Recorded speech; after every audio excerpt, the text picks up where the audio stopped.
He was out there. Much. And I'll give you this one after this meeting. Caitlin Redding. Was in the survey. Welcome to the August 20th, 2025 meeting of the Fluvanna County Board of Supervisors. We will start with the Pledge of Allegiance. I pledge allegiance to the flag of the United States of America, to the republic which it stands, one nation, under God, indivisible, with liberty and justice for all.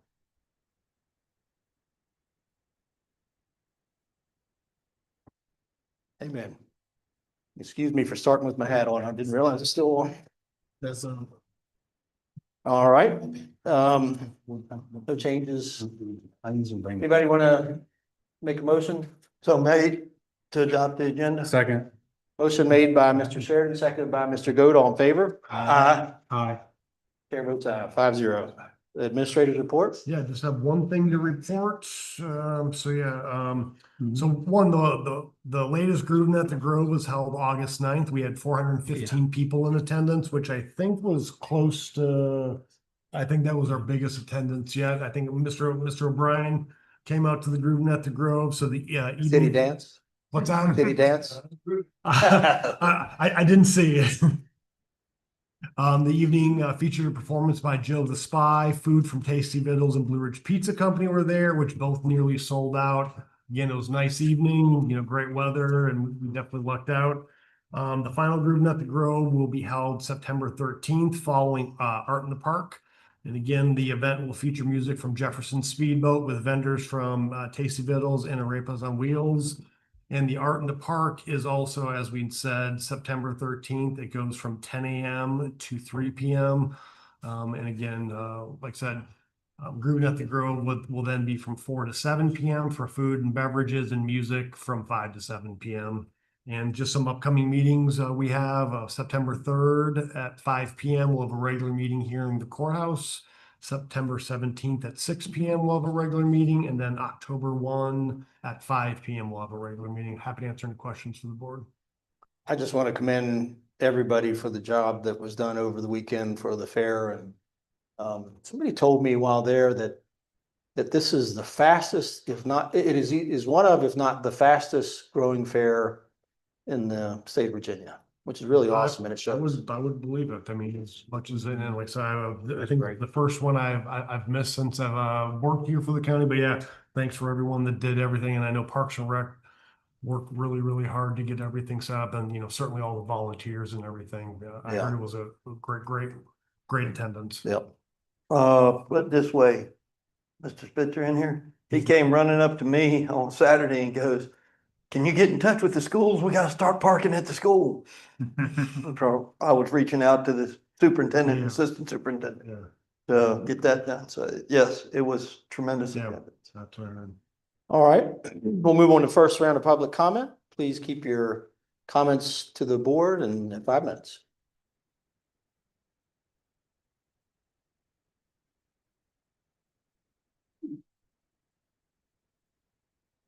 Good evening, Don Maynard, 3531 Union Mills Road. So I've been doing a lot of analysis on the 2025 land book that the current commissioner puts together. And so it kind of validates what Patty and I have been saying. Those parcels under 20 acres pay 87.68% of the taxes in the county. And they comprise 28.7% of the land.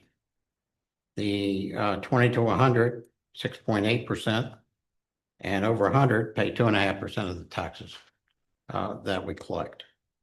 And from a voting district standpoint, Lake Monticello pays 38.72%. Cunningham pays 23.91. Palmyra pays 20.24.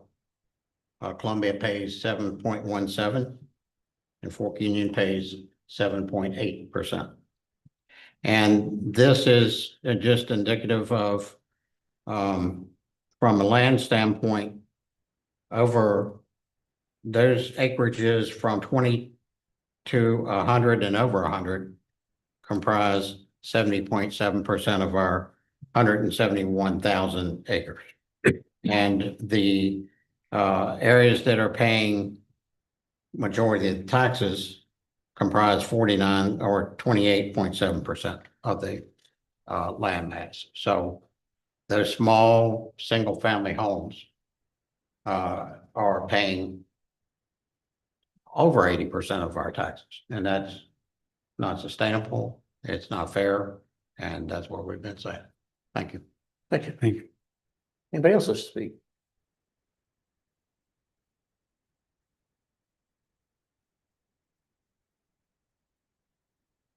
Patty Rayner, 3531 Union Mills Road. I had hoped to talk about something other than taxes tonight, but that is not the case. So I had asked about the presentation, and apparently that is on the agenda tonight. I did send a list of my questions that I hope to get answered, since we don't have a public forum and a way to have that discussion, and ask questions to Mr. Dan Whitten. So I'm looking forward to those questions being answered, and hopefully maybe our Commissioner of Revenue can answer some of those questions as well. As always, all roads in Fluvanna County lead back to taxes. We can't seem to get the correct information out to the public, but these numbers that Don just read to you all, these are the numbers that are published here on the county website by the Commissioner's office, which he signs off on this report and it's notarized. So I would have to say those numbers must be correct. If somebody is double checking them and they're being signed off as being correct, otherwise that would be fraudulent. And I don't think the county would want to be known for that. But nothing surprises me these days. I've asked many times for a complete audit of all the records in the Commissioner's office. For whatever the reason, the board doesn't want to see that happen. Nobody wants to make that formal request. I still don't understand why, other than the fact that when somebody doesn't want to expose something that's not correct or corrupt, we just seem to sidestep it or try to make it sound like it is not accurate information that Patty Rayner stands up here and says every meeting. I would just like to add to that a little bit. As you all know, Don Rayner is running for Commissioner of Revenue as well. We have knocked on a lot of doors. We've talked to a lot of people. Apparently, there's lots of rumors being spread in this county, believe it or not, by some of our elected officials and leadership positions, that Don Rayner wants to do away with all farm use. That could not be further from the truth. I'm going to tell you, we love farmers. We've said that all along. That's fine. We want people to, I'd like to actually see more farmers in the community. But what we want is a fair and equal taxation. We love that people put their land in conservation easement. There's about 15,000 acres, a little bit more in Fluvanna County that's in conservation easement. You know what that does?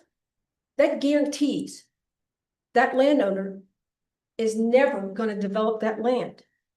But to have someone sitting here on this board, multiple people, maybe there's only one exception of somebody who doesn't have their land in land use, which is a direct benefit of why they will not investigate.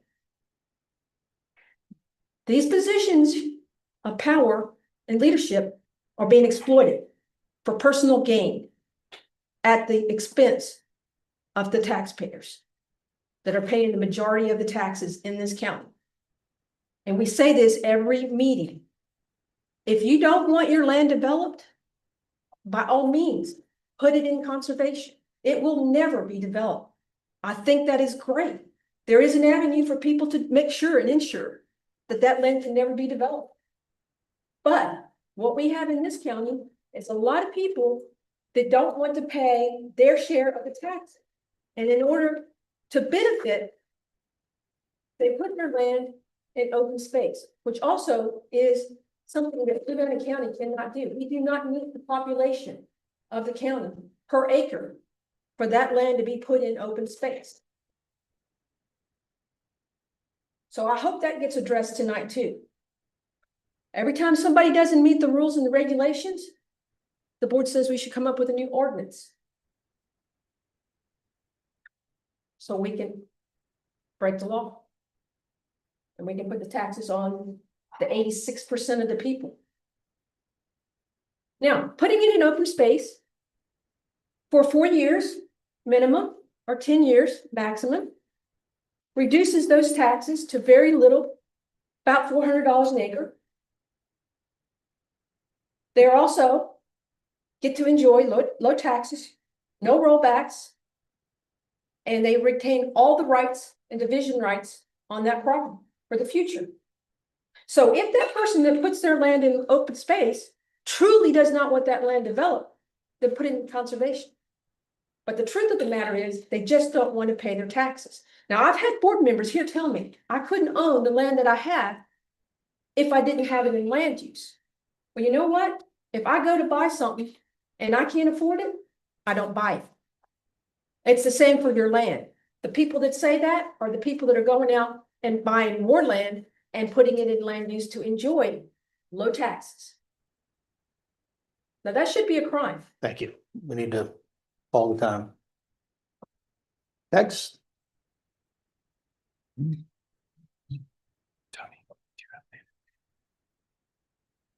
That's bad math. Good evening. Tom Diggs, 947 Jefferson Drive in Palmyra, and I'm here in my personal capacity, nothing to do with other organizations.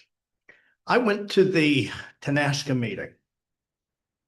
First, I really hope that we can work through this and get that tax revenue. But I was concerned about sound. I posed a question that was not asked publicly at the meeting. It was a multi-part question and they covered several parts, but it was clear after I handed my question to the person who collected that it was not going to get read. He kept it folded. I had brought it in folded because I thought I'd get up and speak. I didn't know they were going to collect them. And as I watched and as he got more questions, she just kept putting them on top of mine, never showed it to the woman. The part that didn't get answered that concerns me was about modeling. They talked about how they did sound modeling for the new facility. My question was, based on the sound modeling that you did for the original facility, how close are the results that you're measuring today to what that model was all those years ago? So not getting it answered, I went out to the display for sound. And the first guy says, "We didn't model back then." I said, "I don't believe you. You must have modeled." "Well, maybe we did, but we didn't do it," which is a lot different than nobody modeled. So he was unable to answer my question, though he kept trying to tell me what it was that I should do, which was essentially accept what they said and walk away. He ended up handing me off to a second person, the younger of the two gentlemen that talked about sound when they made their presentation. He also gave me inaccurate information. He didn't want to address that there may have been modeling done. He just said, "Trust us. We know what the new model is. It's so much better than anything we would have done then." I said, "I would hope so. But please let us know here in the county how the original modeling compared to what you're observing today." He was getting flustered because I kept wanting an answer to my actual question. So the older gentleman who presented on sound comes up and says, "Maybe I can help."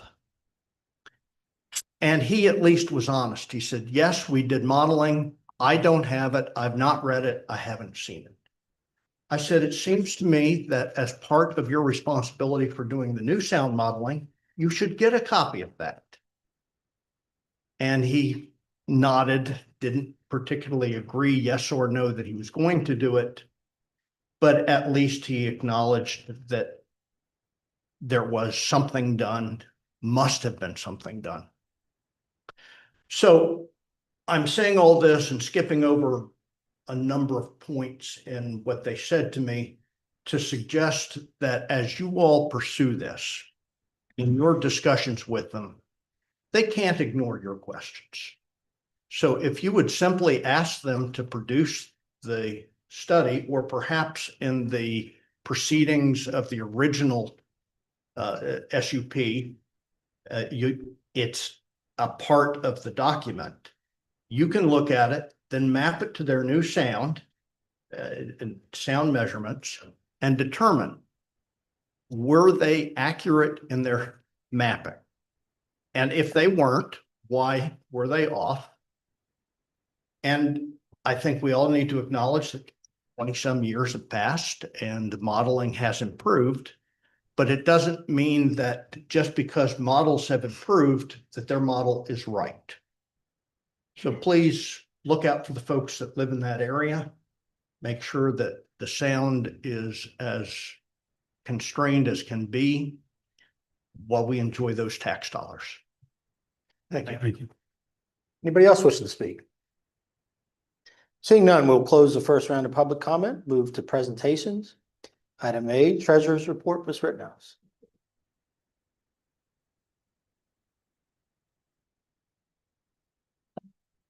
Thank you all. Really, it's in your packet. I'm sort of kind of just here in case you have any questions regarding any of the report. It just shows the account balances.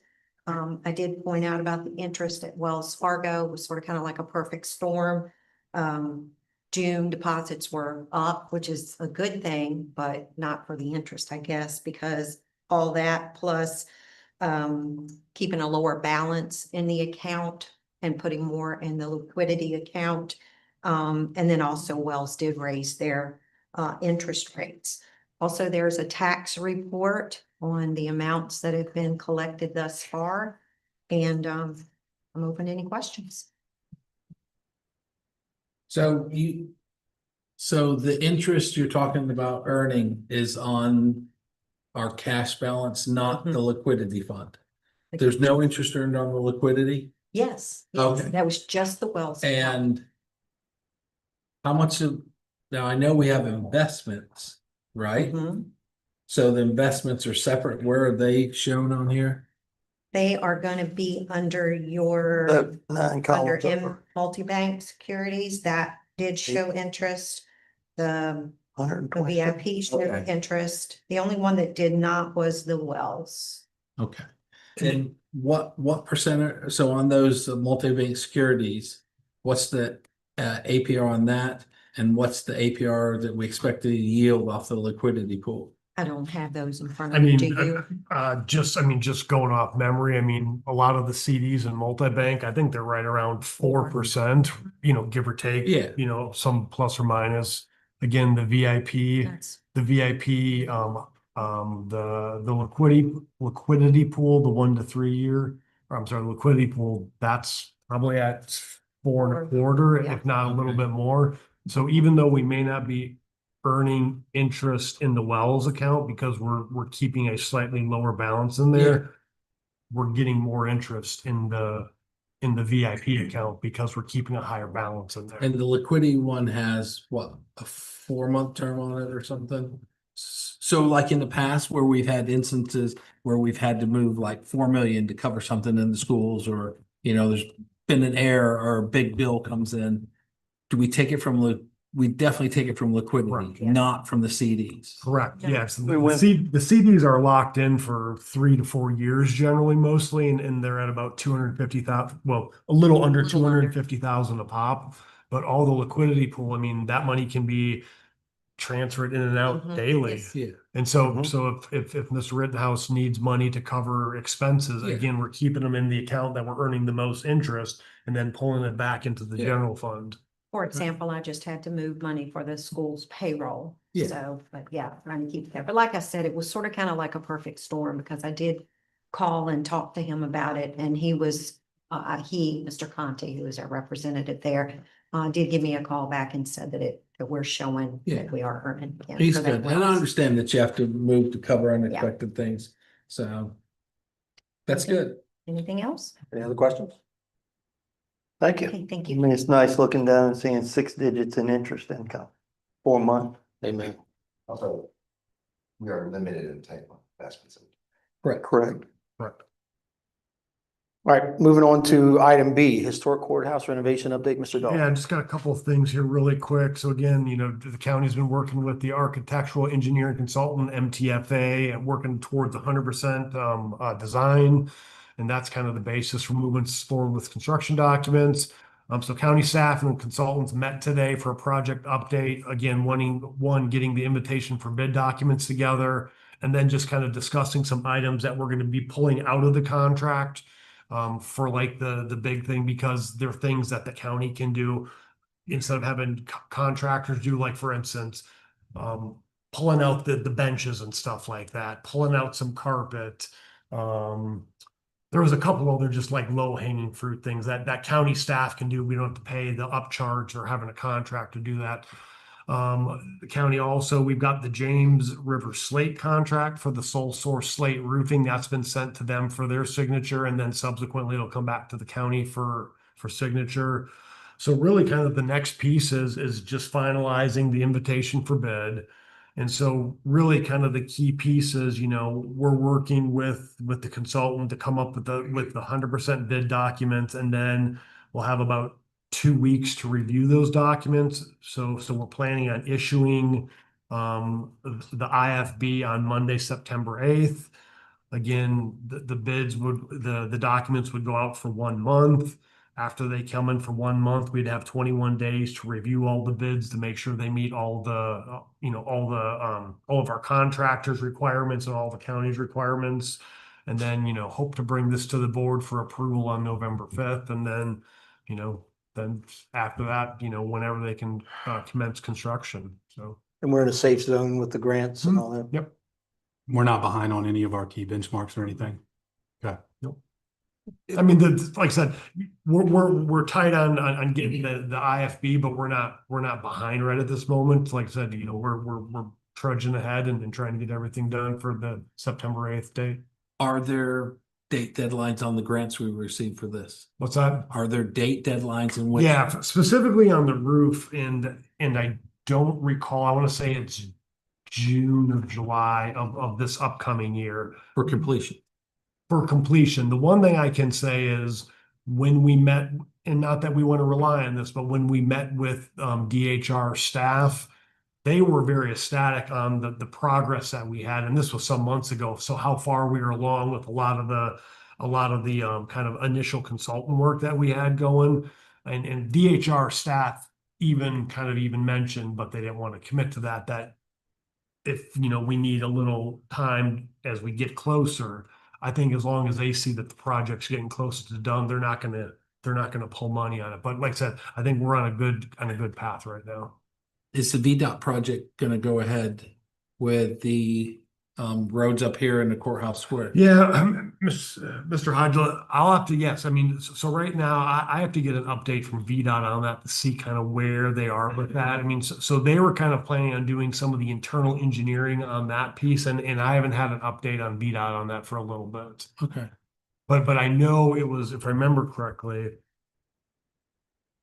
I want to say that the construction wasn't, they were originally hoping in 2025, but I think they said 2026, but don't hold me to that. Let me get an update for you and bring that back to the board. All right. Anything else? Not on this project. All right, moving on to item C, fire training building update, Mr. Dahl. That one's moving along too. So really quick. So the invitation for bid IFB for site work was issued August 5th. There was a mandatory pre-bid meeting held August 11th. That was held at the Fork Union Firehouse. And the site actually finished up at the future fire training building site. So for that mandatory pre-bid meeting, we had 3 contractors attend. Good thing is we had 2 local contractors and kind of one out of the area, but not too far from Farmville contractor attend. So again, anyone bidding on the project, they had to attend the pre-bid meeting. So we have 3 contractors. The site work IFB is actually due this Friday at 2 p.m. So we'll have a good idea kind of, where the site work prices come in conjunction with that. And as we're kind of waiting for these bids to come in, the procurement process for the fire training building system and the general contractor crane operator to kind of like construct everything is being kind of finalized. And again, the critical date for the Virginia Department of Fire programs for completion is March 2026. And that's cruising up on us. It is. Yep. So there's 26 weeks on the building procurement. For the delivery time of it, are we gonna be able to get that done by October to meet that 26-week deadline? We are hoping so, and I will say Virginia Department of Fire Programs had give us some options if we had to request an extension, we can, but I don't even want to think about an extension No. until we get this stuff rolling out. Because I think they've got a meeting in they have a meeting in September, they have a meeting in February, then I think they have another meeting sometime. But again, I'm not even looking at the September meeting at this point. I want to get this stuff out and then we'll Yeah. see where we are. All right. Good. Keep pressing. Yep. And that's all we have. All right. Item D, land use presentation, Mr. Witt. Yes, Mr. Chair, members of the board. So first on the overview of land use, and I'm not sure. Oh, Mr. Sheridan is here as well. So if there's any questions, he's here as well after I finish my part of the presentation.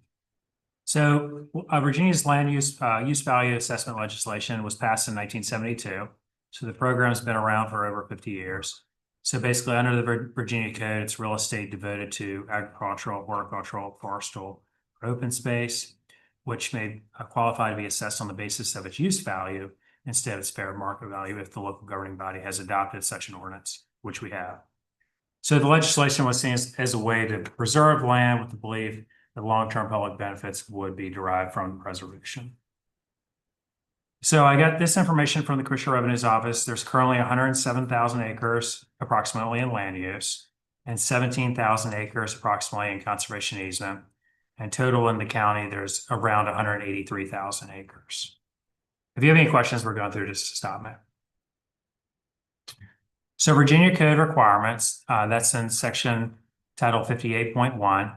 And basically it says the Commissioner of Revenue, when he's arriving at the value of the land, can consider available evidence of agricultural, horticultural, forest, or open space capability, and the recommendations of the value of such real estate as made by the State Land Evaluation Advisory Council, which is CLAC. So basically, he can look at the recommendations of CLAC, but he's not bound by them.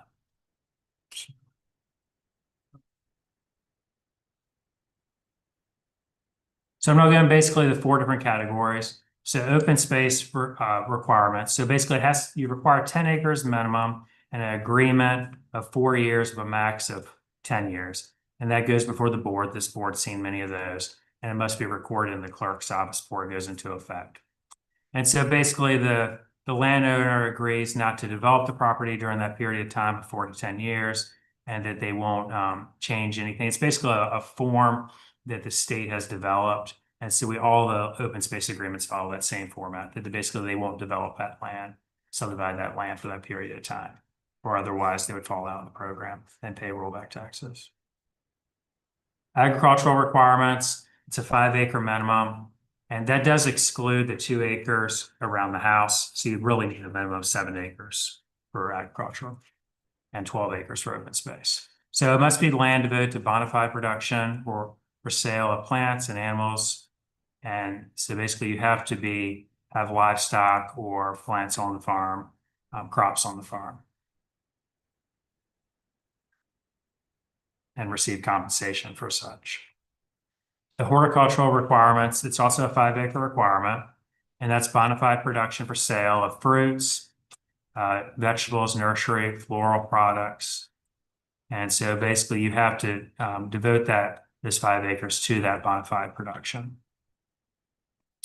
The forestry requirements, that requires 20 acres and it must be land devoted to tree growth, so as to constitute a forest area.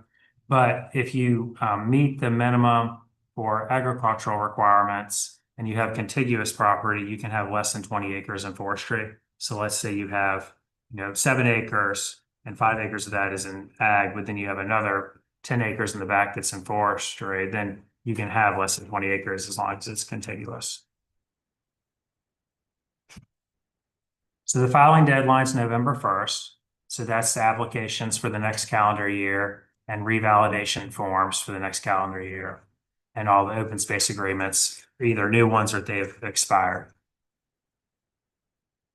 So revalidation, the county does require an annual revalidation. So even though we reassess every 2 years, we actually require annual revalidation. And the owners basically sign a statement that the use of their property has not changed. So the county doesn't require filing of a Schedule F form. Some counties do require that on a every year or every other year basis, but we do require a signed statement. So if that was fraudulent, then obviously there would be repercussions, possibly even criminal, if they sign a statement, the use of the property had changed. Also delinquent taxes, if on April 1st of any year, the taxes for the prior year where basically the property was in land use, if they have not been paid, then the treasurer sends notice of that fact to the property owner. And if the taxes are still not paid by June 1st, the treasurer notifies the Commissioner of Revenue and the parcel is removed from the land use program. I know the treasurer started that process since she was elected. And I sent that information to the Commissioner of any parcels, but they're delinquent. So rollback taxes, whenever land, which is under land use, basically is non-qualifying use or has been rezoned to a more intensive use, then there's rollback taxes for the current year and the 5 prior years. And as we talked about, except for the Zions Crossroads, CPA area, that's under our ordinance, that's excluded from this rule tax provision. So determining use value, basically use value is net income divided by the capitalization rate, and the buildings and other improvements on the land are actually assessed at fair market value. And also the 2 acres surrounding any dwellings and the dwelling site are also assessed at fair market value. So changes can only be made during a reassessment year. So if there's any changes in the use value, it had to be during a reassessment. So talking about the State Land Evaluation Advisory Council, that's CELIAC. And so they publish an annual use value estimate for eligible land for all the localities in the state that have land use. So the council was created in 1973 to estimate the use value of eligible land. And the assessor must consider, but he's not required to accept the recommendations of the council. So the council includes the state tax commissioner, the commissioner of agriculture, state forester, the director of Virginia Department of Conservation and Recreation, and the dean of Virginia Tech's College of Agricultural and Life Sciences.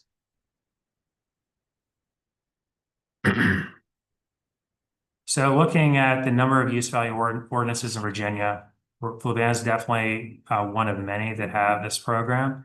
There's 88 localities that have ag and horticultural land options, and then there's 74 localities that have the forest land option, and then 56 localities that have the open space land option. And that's out of 134 counties and cities in Virginia. So that's the results from a survey that Virginia Tech put together. So they could be a little different numbers now, 3 years later. So I looked at the surrounding counties and then also some similar size localities in the general vicinity, just to see who was using the celiac values and who was using more hybrid system. And then you saw Buckingham doesn't actually have a land use program. Greene has their own program where it's $450 for ag and horticulture and $300 for forestry. And then Powhatan has a hybrid program where they do an average of the 3 values because they have a lot of forestry in the county. But the commissioner did say they're likely moving to standard celiac values as they adopt better soil. So I did provide a copy of the celiac brochure for Fluvanna County. So this is what is published by celiac. And that kind of shows you, so there's 8 different land classes for agricultural and horticulture. And you can see it shows use value without risk, which basically means you're not in a floodplain, and use value with risk, which means you're in the floodplain. So you see that for the agricultural and horticulture. And then you see the rental rate approach, which typically in the county, we don't use rental rate, we use the income approach. But there's two different approaches you can use. And then you see the forestry land, there's basically three different options, depending if it's fair, good, or excellent production value. And you see for open space, they have golf course or swim and racket clubs, which you would think there'd be a third category since there's a lot of open space that doesn't fit those.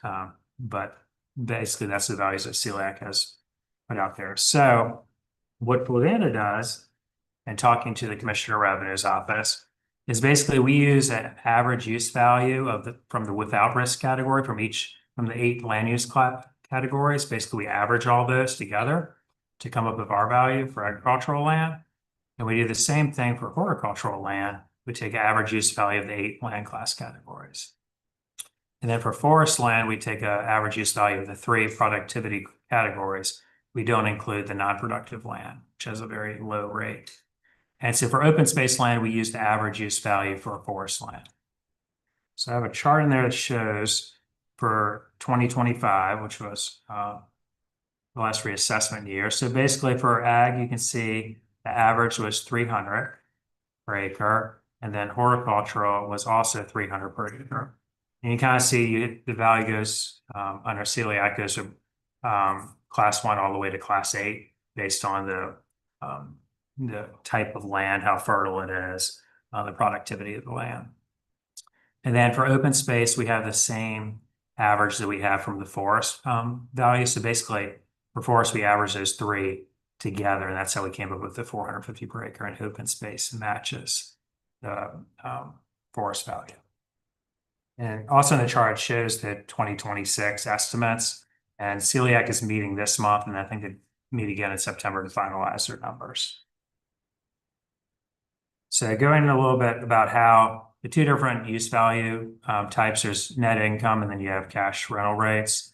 So basically, celiac contracts with Virginia Tech to develop these use value estimates. And so you can kind of see with the income approach, they use a lot of different sources. So they only use published secondary sources, but you can see they use 8 different sources, 7 different sources when they're determining basically using the income approach.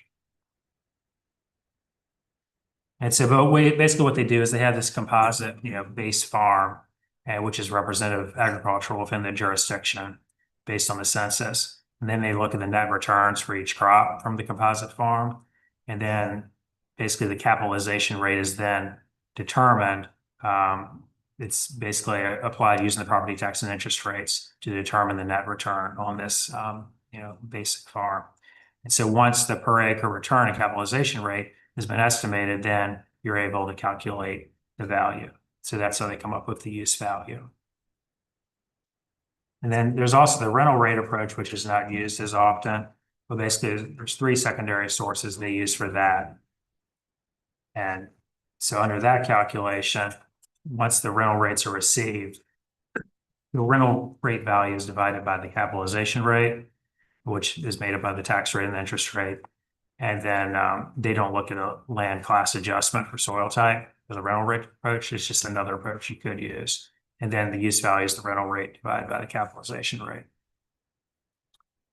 So I found 2 sources for this.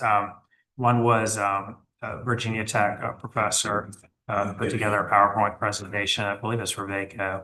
VACO had put out a survey as a survey for VACO that was put out in 2022, where all the Commissioner of Revenues answered a lot of different questions. So that was a really helpful survey to kind of see maps and graphics and pie charts, seeing how different counties handle land use. And then there's also a link there to Virginia Tech and the celiac source. I'd be happy to answer any questions about the program. Question. Is there anything that you see as county attorneys legally concerning how any element of our county administration handles this? No, I mean, basically on the state code, it's the Commissioner of Revenue's discretion how he utilizes the celiac data. Every county is a little bit different. When I was in Prince George County, they took an average of the last 3 years of celiac values. Other counties take this year's celiac values. So basically each commissioner of revenue, or if you have an assessor's office, they have the discretion basically to make that decision. But since he's an elected official, he has the discretion to look, he just has to look at those values and then make the determination how he utilizes that data. I'll let him, he can probably better answer that than that. Thank you, Mr. Chairman. Sure. I'd like to thank Mr. Whitten, frankly, because I'll tell you, he gave you a very thorough and complete overview of the program. It's a very, a detailed program. We've had it in Fluvanna for well over 50 years. And I think, as we've seen before, he's been able to prove basically and present that it's a thoroughly and professionally administered program. I stand solidly behind that, regardless of what may be inferred from time to time. It is consistent with all state code requirements, as was demonstrated 9 years ago, and once again confirmed today as we hear from a county attorney. Virginia Tech came in 9 years ago, as some of you may very well recall, and they brought in their experts from across the varied spectrum associated with land use. And the ones that really do the SLEAC is the SLEAC recommendations for the state. I'll say it again. It is thoroughly, consistently, and professionally managed. I don't care what you've heard for the last 8 months. It's simply not true. Their land book is accurate.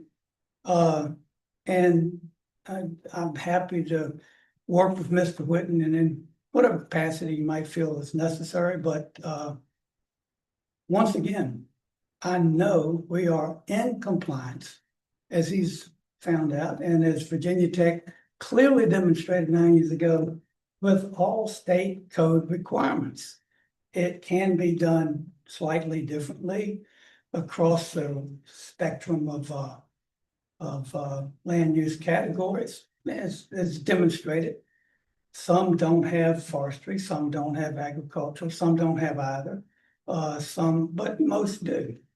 And I could go on about the land use program. I think it is one of the singular programs in tandem with conservation easements that help us maintain the rural character of this county, that by far and away the vast majority of our citizens, demonstrated by survey several times, is the number one reason they came to Fluvanna. If you have property that's in land use and you have any improvements on it, those are not in land use. Any home, any secondary building, any in-ground pool, any improvements that you have are assessed fairly and consistently, as is every other improvement across the county. And the tax rate that's assigned for the year is applied to all of those improvements. The only acreage that is allowed to qualify, if you have the minimums and you meet the requirements for forestry or agriculture, the only acres that are in land use are the ones that do not cost this county a dime. They don't have any improvements. They don't have any people living on them. There are no requirements for services. And so it, frankly, for those acres that are in land use, not the property with improvements. And if you have improvements, it's at least 2 acres, but many people's house site is larger than 2 acres. Depends on the footprint that you have around those improvements themselves. Those acres contribute at a reduced rate to the tax base, but cost nothing for the expenditure that you have for improvements. There are no kids that go to school that live on those acres. There are no requirements for the sheriff department. There are no requirements for social. So there are no requirements for anything. they frankly offset the cost of all their properties that do have homes on. Because it's expensive to educate kids and county governments, as y'all well know. So I will answer any questions that this board may have. But I think as it was demonstrated with a very thorough, very detailed, professional look by the experts from Virginia Tech 9 years ago and demonstrated again so eloquently by our county attorney, we comply with all state code. And we run a professionally managed, thorough, consistent, fair program administered evenly for every citizen, regardless of what part of the county you live in or who you are. So I get a little, worked up about it because, again, I mean, it's, our office seems to catch a lot of detailed focus, but the bottom line is, I know we stand the test of time as the witness demonstrated. So, yes, sir. See that, and you're talking about everybody treated equally. Sure. If I remember right, if you use that, we'd have properties in Fluvanna that didn't pay any tax. Correct. Yes, sir. Yet they do under the program, how you. That's exactly right, Mr. Fairchild. If you look at, let's just say, agriculture, and there are 8 different categories, and it goes from very poor, which, in SLEAC, the SLEAC values are reviewed annually and adjusted, but they're minor adjustments. But there are different categories of land that would fall within our county that they've applied no value to from a taxable perspective. And if we use their values, we would be charging $0, dollars per acre for the assessed value. Many years ago, we approached the Department of Taxation and asked if using a weighted average, just like your counterpart in Powhatan has done, and many others, frankly, used a weighted average and applied it consistently across the agricultural perspective, or the same weighted average applied consistently across the forestal perspective. If that would be acceptable from the Department of Taxation standpoint, and the answer was unequivocally yes, as long as we applied it consistently to all of the acres in those particular categories. And it's so the answer is yes, we are able to do that. In fact, our landowners probably pay on whole more for their acres at an average weighted value than they would if we tried to go through the meticulous detail of determining, is yours poor, very poor, fair, good, average, excellent, or, so there really isn't good tools to do that. It can be done, and we've done it, but it requires utilizing Mylar, and it's got acreage, grids on it, and USGS soil maps. It is a meticulous process that that frankly would end up probably across the spectrum paying less for the average parcel that's in land use than we do with the weighted average. I think the question came up on rollback. Rollback is no one gets out of this program if they choose to get out of the program. They upzone, they subdivide, they do anything like that, they have to pay a rollback tax. That's current plus previous 5 years, and with the interest that would accumulate with that bill. It's very thoroughly and consistently applied regardless of the acres. Mr. Sheridan, Rollbacks? Yes, sir. sorry, I wanted, before you move on too much, I do want to interject real quick, and maybe this is more directed at Mr. Sheridan and Mr. O'Brien, who I think were part of this decision, with the exception of the Zion Crossroads Community Planning Area. And my understanding was that the decision to do that was to incentivize people to rezone. Mr. Sheridan, Mr. O'Brien, correct me if I'm wrong, was to rezone so that we could have business growth up there in that area. Is that what's kind of Correct. thought process behind that? Yeah. Hey, without making the rules so that we were basically telling people, you gotta get off your land. It gives the landowners that are in that planning area the opportunity to consider, don't have to, but to consider requesting that the property be upzoned.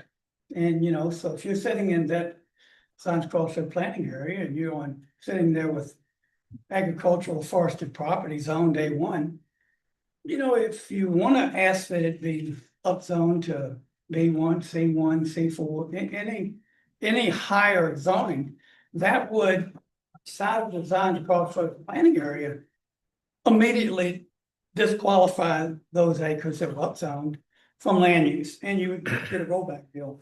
And does that go into effect like the next calendar year after a rezoning? How does that work? And obviously can't be immediate because there's January 1st. That's gonna Okay. be tax day. Okay. But if you're in that, at the board's direction, and frankly, I think the board was trying to focus forward.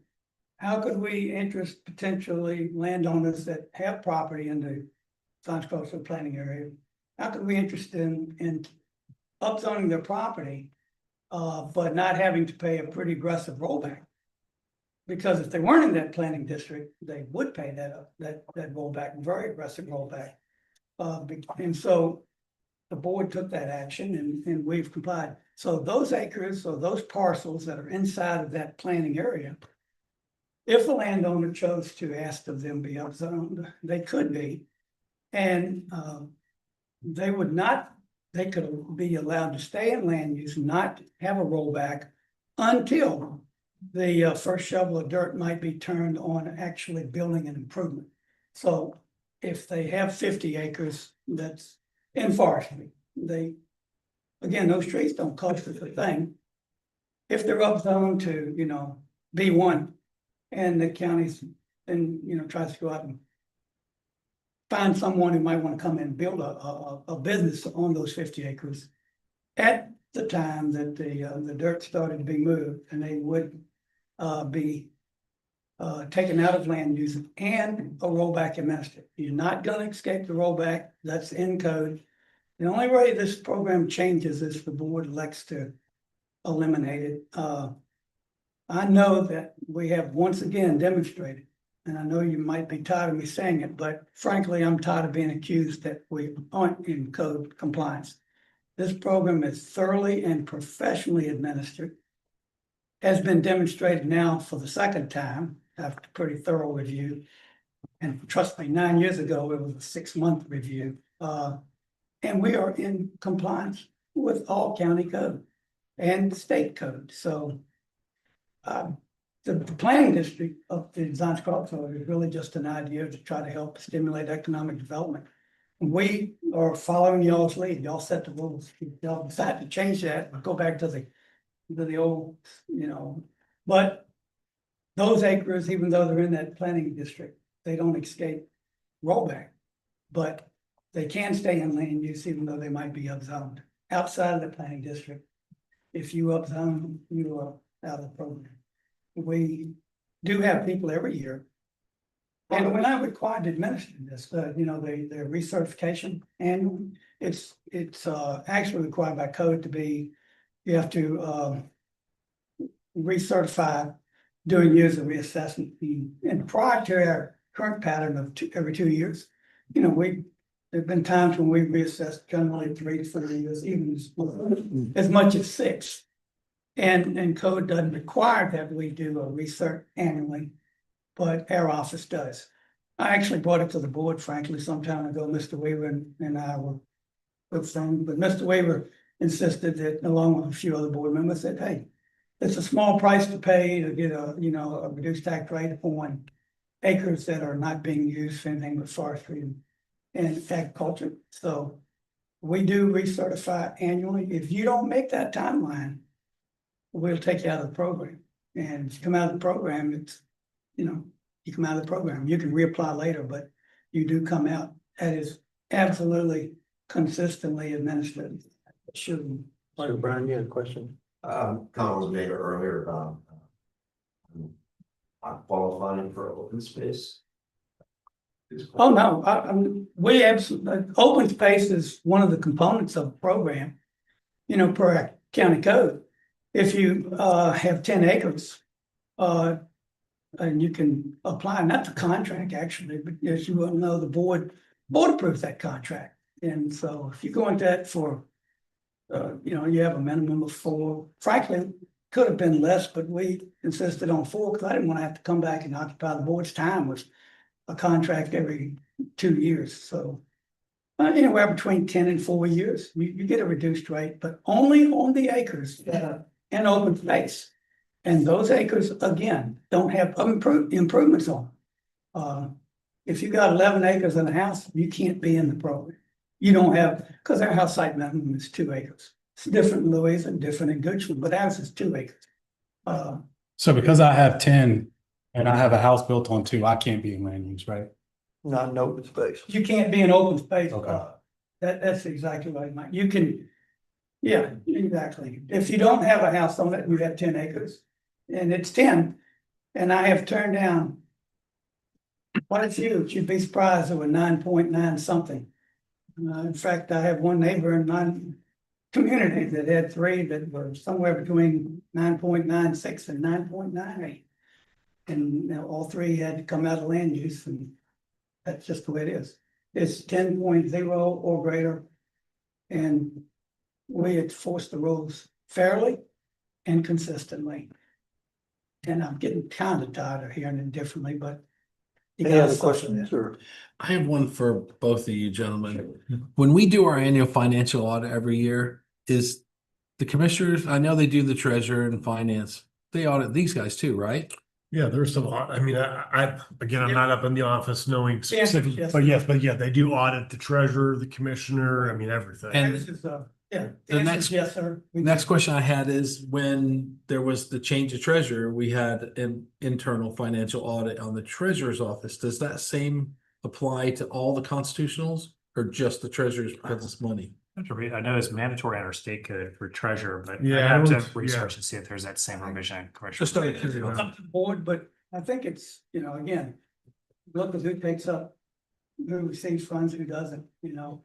And that's one of the big distinctions between our offices is, you know, we assess the value of property. We administer land use, we administer tax relief to the LA, we administer tax relief to veterans, we administer tax relief to the disabled. But we don't take, by code, we don't receive any monies. And that keeps that clear distinction between who receives and who assesses. And there you go. So, Anything else? Yeah, so for agriculture and horticulture, 5 acres outside of and viticulture too, actually, if you got grapes, that. just a different term. What Yeah. would that be considered? Horticulture, orchards, et cetera. And for that program, you have, I think, have to have a minimum of $1,000 in sales per year, or something like that? Well, that had been for some time, you know, gross receipts across the board. And so we administer it evenly across the, you know, the spectrum.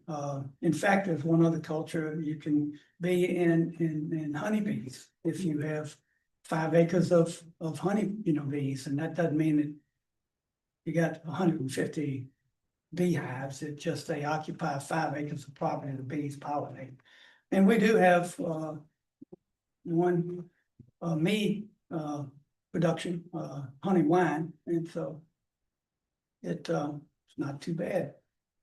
Not that I've got a lot, but pretty good. But for forestry, obviously you don't do setting. Right, yes, sir. How's that? Estimably, Just have to. well, forestry, Sorry. well, it's not a per year requirement, Mr. Bryan. What it is that, you know, you can have trees in forestry for an extended period. For example, pines, for example, traditionally, or you plant them, you know, and you might at the 15-year point go in and cut pulpwood, maybe 20, depending on who you are, and you cut 50%, it's a select cut, and you let another 6 to 8 years go by, and you come back in and do 50% of that, a standing 50%, or 25% for small timber, and then at the 25-year point, you come back in and cut the remainder. So again, that's just how pines work. What is required is that the landowner has to commit that they're going to, you can select cut if you don't cut more than 60% of the timber and continue in land use without any necessary means of reforesting it. But if you cut more than 60%, say you come in clear cut, that's a pretty standard procedure. If you come in and clear cut, then you're required to initiate reforestation within 24 months. You gotta plant. There are several ways that can be done, but they have to commit that they're reforesting the land. If you clear cut property and did not reforest it, then you couldn't be in forestry. So that's but forestry is, like you said, it's different because it's not an annual revenue producing crop. Unless you got a lot and you're just cutting, select cuts on it. Other questions? Yeah, one quick question, really to Dan, maybe more for Dan, maybe you could answer this, Mr. Sheridan. If everybody that were in land use were to put their land into a conservation easement, they would get tax benefits from having it in a conservation easement, correct? Basically, they can, sell the tax credits, the state and federal tax, they can utilize them themselves or basically sell them. But then they can, they still get the land use, but maybe you can explain Sure. like that.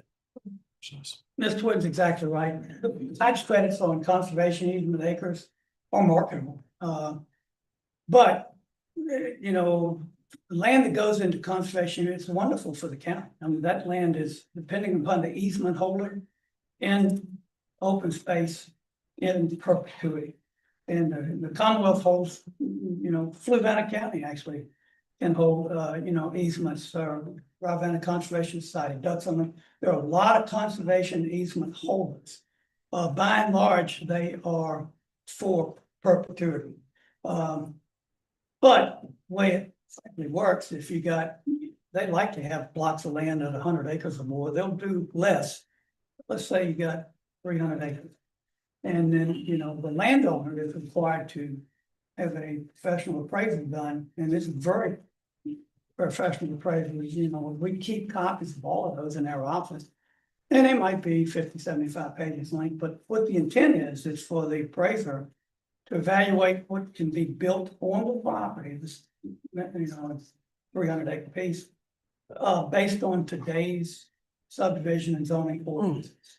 Not what it was 5 years ago or 20 years ago, what today's. So if you walked into that 300 acres, any number actually, they demonstrate that you can put 75 houses on it, I'll just say, what's the value associated with that?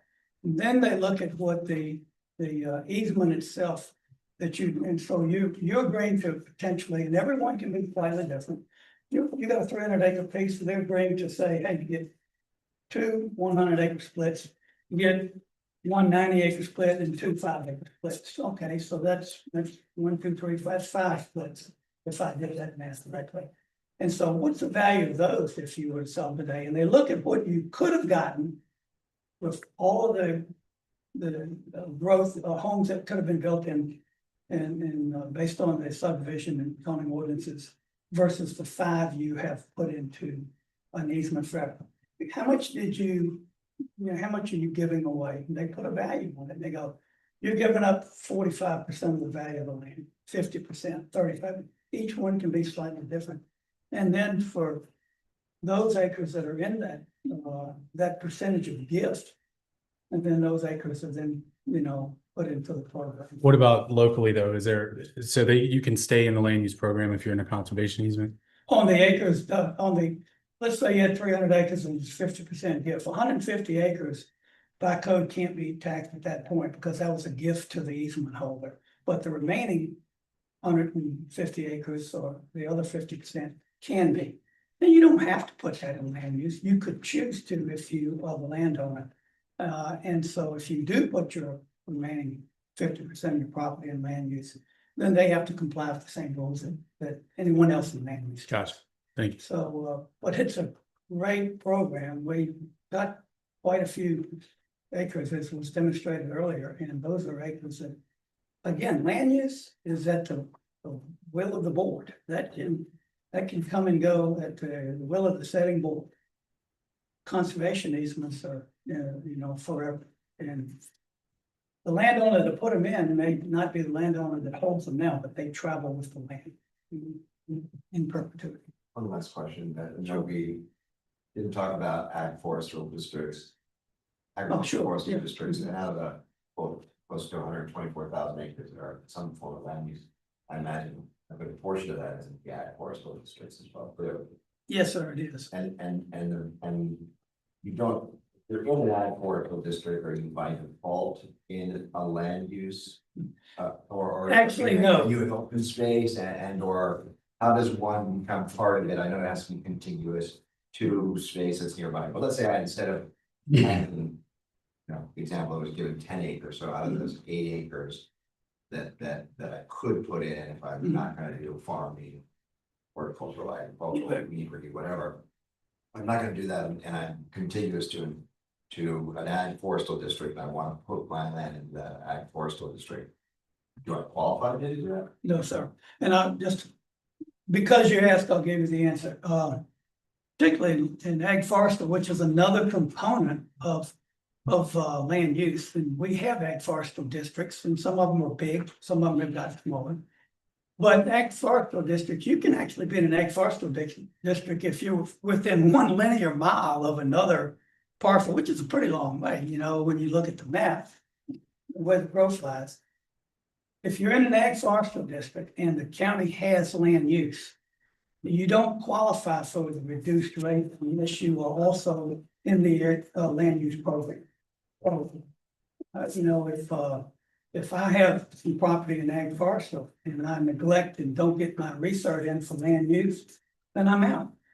And so the beauty of ag forestal is this, and that is if the setting board at any particular time elects to eliminate land use or some component thereof, then by virtue of being in an ag forestal district, you can get the reduced tax rate for the period of time for that existing ag forestal district commitment, which is usually anywhere between 7 to 10 years. And we've got parcels, ag forestal districts that are anywhere between 10 if they've been recently renegotiated, or maybe as little as 1 or 2. But because we have land use, you don't automatically qualify for the reduced tax rate on the open acres only, unless you are in land use. If the board eliminates land use, then ag forestal steps up. But there are some commitments with ag forestal that are not in land use. For example, you can't just decide to subdivide a small piece of land, pay the rollback and get out of ag forestal. As Mr. O'Brien might well know, he's been here for a while. You want to get out of ag forestal with less than 22 acres, you got to go before the ag forestal committee, then the planning committee, and then this board to get permission to do that. And it's got to be compelling. That's generally the case. So ag forestal is a really good program that was pushed really hard about in the 90s, frankly, and in the early 2000s. But land use, to get the land use rate, you have to in land use program unless the board eliminates that. Then ag forestal would fill in for the length of time of the ag forestal commitment. Any other questions? Great question. Thank you all Thank again. you, I sir. really appreciate you. Thank you. Tell you that. That's not a question, but just a comment. Out of the sitting board right now, only 2 members are in. You beat me to it. 4 to 1. You beat me to it. Thank you. I can confirm that. That's absolutely right. Thank you. Yes, sir. All right, moving on to action matters. Item E, We authors. actually need to move on to the public meeting since it's 7 Oh, o'clock. okay. Move to the public hearing. Item H, public hearing to amend section 9-2-2 and 9-2-5 of the county code to increase FUSD water rates and charges. Mr. Dahl. Yep, so again, just a little overview of the Department of Public Utilities. One, they oversee the operations, maintenance, and repairs of the following county utility systems. Specifically what we're talking about here this evening, the Fort Union Sanitary District, Zion's Crossroads Water and Sewer Distribution System, Palmyra Sewer. They also manage Carriagebrook Wastewater Treatment Plant, which serves Carriagebrook Elementary and Social Services, and the Performing Arts Center, and the Central Wastewater Treatment Plant, which serves Central Elementary, West Central Elementary, and the middle school. So just a quick map, and again, apologize for the direction, but you can see to the left of the screen, that is actually south, and to the north of the screen is, to the right of the screen is north. And again, this is just kind of showing you the map of the sanitary district. And within that map, the red is the boundary. And within that map, it shows the water mains within there. And you can see, kind of going down here that there are some Fork Union Sanitary District transmission lines that go outside of the district itself. And then here's just a correct north-south. Again, the blue here is the James River, here's the south, and the north is up top here. Those pipes that go outside of the district lines, do they only feed Fork Union Sanitary District? Yes. Okay, Yes. thank you. Yep. So this is just another map of the district. And again, the kind of the brown or tan hatch lines represent the district. Within the district, you can see the community planning area. And then, so yeah, that kind of represents those areas. So looking at the history of FUSD water rates, again, going back to 1986. So over, what's that, 14, going almost 39 years. So over the 39 period of time, rates have been increased once, two, three, four, 5 times in almost 40 years. You can see where the rates were back in 1986. The current rates right here in the approved column, what the board approved back on June 2024. The current minimum charge for up to 2,000 gallons is $24. And then every 1,000 gallons above that minimum charge, or above the 2,000 gallons, you pay $11.22. We brought forward some rates to go up to $22 for the minimum charge. And at the last board meeting, when this came up regarding an authorization to advertise, the board, not necessarily that they wanted to go up to $15, they wanted to give themselves some opportunities to make some changes. So we advertised up to $15 for the per 1,000 gallon rate above 2,000. Any questions on the rates or the history? Right. Looking at this chart just kind of shows on the average customer or based upon gallons of usage. So the one column shows current rates and the different gallons that someone would use.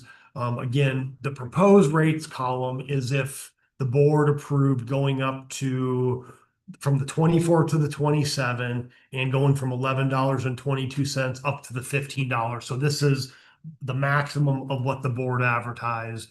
So if the board did hypothetically advertise this, again, showing that probably the average customer is probably 3,000 gallons or a little bit more, that would equate to a $6.78 monthly increase in what they're paying, and that equates to about 19.2%. And that kind of is applicable to the average residential customer. I think your time's up. Okay. You can see some of the different rates below there for different usages and gallons and stuff like that.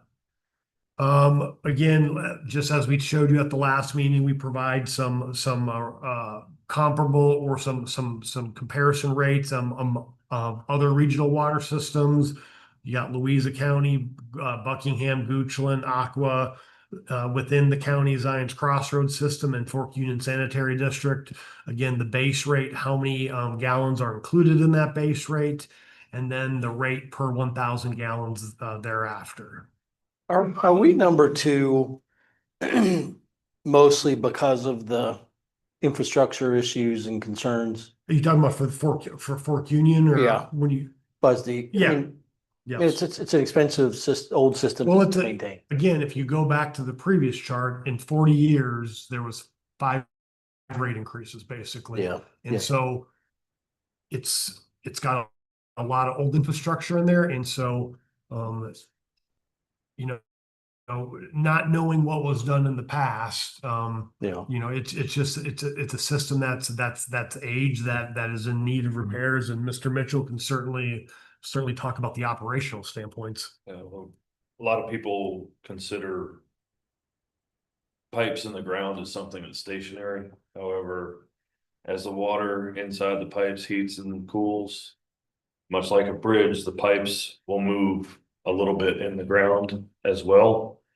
And just that little bit of movement and friction causes wear and tear on the outside of the pipes. And prime example of that was March of, I believe, last year, when we had a line that was underneath a creek rupture down near the Dominion Power Plant, and we've had several repairs on that line, and all of them were at glue joints where the pipe is a little bit more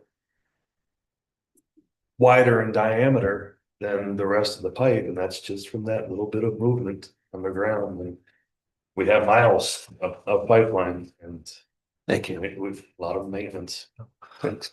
So one thing, looking at the rate increases here, so what I did, I provided a chart and I wanted to bring to the board. There was one item in the staff report that there was a calculation.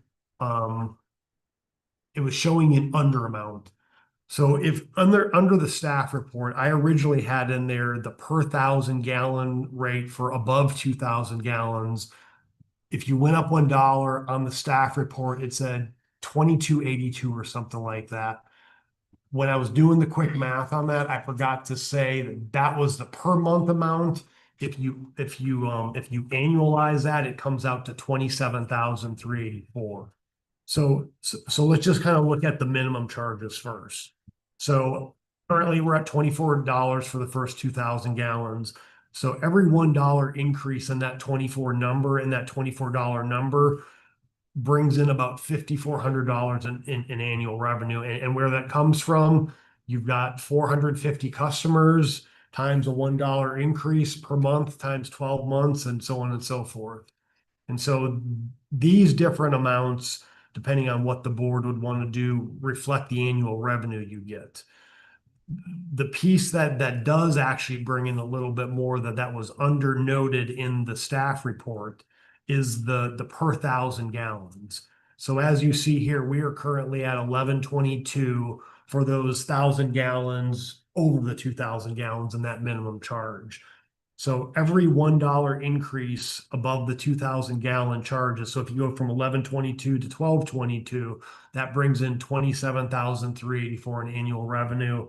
Again, go to 1322, that would bring in 54,000. Go to $3, 1422. Or the last one, because the board advertised up to $15, I'm showing you what it was if the board went the max, which would be a $3.70 increase above the 2,000 gallons to 15, and that would bring in 103,512 in annual revenue. This year, within the Fork Union Sanitary District system, there's a couple issues. So one, they've had a lot of repairs this year. I want to say you've had probably a couple pumps, a couple. And you can be a couple. You can better describe. They had some major well repairs. That I think you said each repair was close to, I want to say around $70,000 a pop. And so I think you said there was two of those this year. So expenditures within the system were greater than they had been in years past. The second piece is that was noted and brought forward is when the board approved the rate increases last year, when the information, the data was put into the system, there was a data entry error for the rates in the utility billing system. And so what ended up happening is instead of charging $11.22 per 1,000 gallons, it ended up charging all customers $11.22 per 2,000 gallons. So basically what that equates to is that 1122 is basically 50% of what it should be bringing in. So those customers over the past year that have had going above the minimum charge would actually see a reduction in their water bills. And certainly, for the larger users, that certainly brings that certainly, probably has a larger impact. And that increase, or that underbilling error amounted to about $102,000. As I mentioned today, it's disappointing to me that we knew the revenues were down, but didn't investigate why. It's a lot of money. Yep. And so That particular data entry point is, the program we use is very cumbersome and it's hidden on a screen that we're very rarely in. But I'll say though, as I said to Eric today, I'm not a rocket scientist, but I'm 2 + 2 = 4. If there's something that's happening, if you're not moving as much water, there's an answer. And it's not that people are using less water. Yeah, there was an oversight mistake that happened as well, and we're addressing that also. So right now, the rates have been fixed. The error has been fixed in the system. So a letter went out to Fork Union Sanitary District customers, noting the error. And so you got two things. You've got the data entry for the utility billing, and then you have increased expenditures this year, which is, basically the perfect storm. So the system this year, I think it was easily about 165,000 expenditures exceeded revenues, which is significant.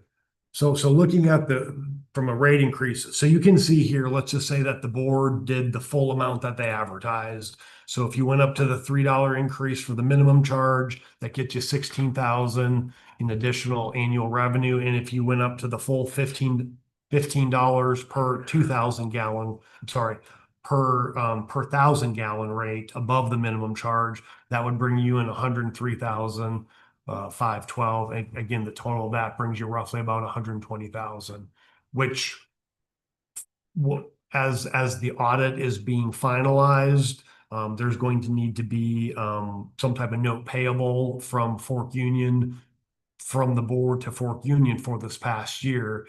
And so whatever you do is going to go back to fix repaying that kind of note payable, so to speak, as you move forward. So these are kind of what the dollar amount increases represent. And again, it doesn't have to be exactly $1. I just tried to show some simple amounts on there and kind of what those equate to. And so, so one, we have a public hearing, and so I think before the board makes any decision, you can certainly have the public hearing first, and then there's the board can take action after, and staff's available for any additional questions. Okay. How do you want to do it? Need a public hearing first. Yeah. All right, we'll open the public hearing. Anybody having anything to say, please keep it 5 minutes and direct it to the board. Seeing none. All right, I've got a quick question. Mr. Dahl, do we have any idea of when our audit will be complete? How long that will be? It's usually, the audit is usually complete come November is when the audit is 100% like finalized. The only point I'm getting at is right now, we're kind of shooting in the dark as to guessing where we want to be. Well, I mean, the audit's not going to necessarily tell you 100%, what the shortfall is. I mean, Yeah. the current reports, I mean, again, as you go through the audited financials, there may be some fluctuations a little bit, but the plain and simple math of it is revenues didn't meet expenditures. And again, for the two reasons why we had increased expenditures this year, and then the error with the billing. And that's, that's. To expect expenditures to stay down or flat. The system is still. No, the only thing I would say regarding expenditures is so this year, I believe it's this year.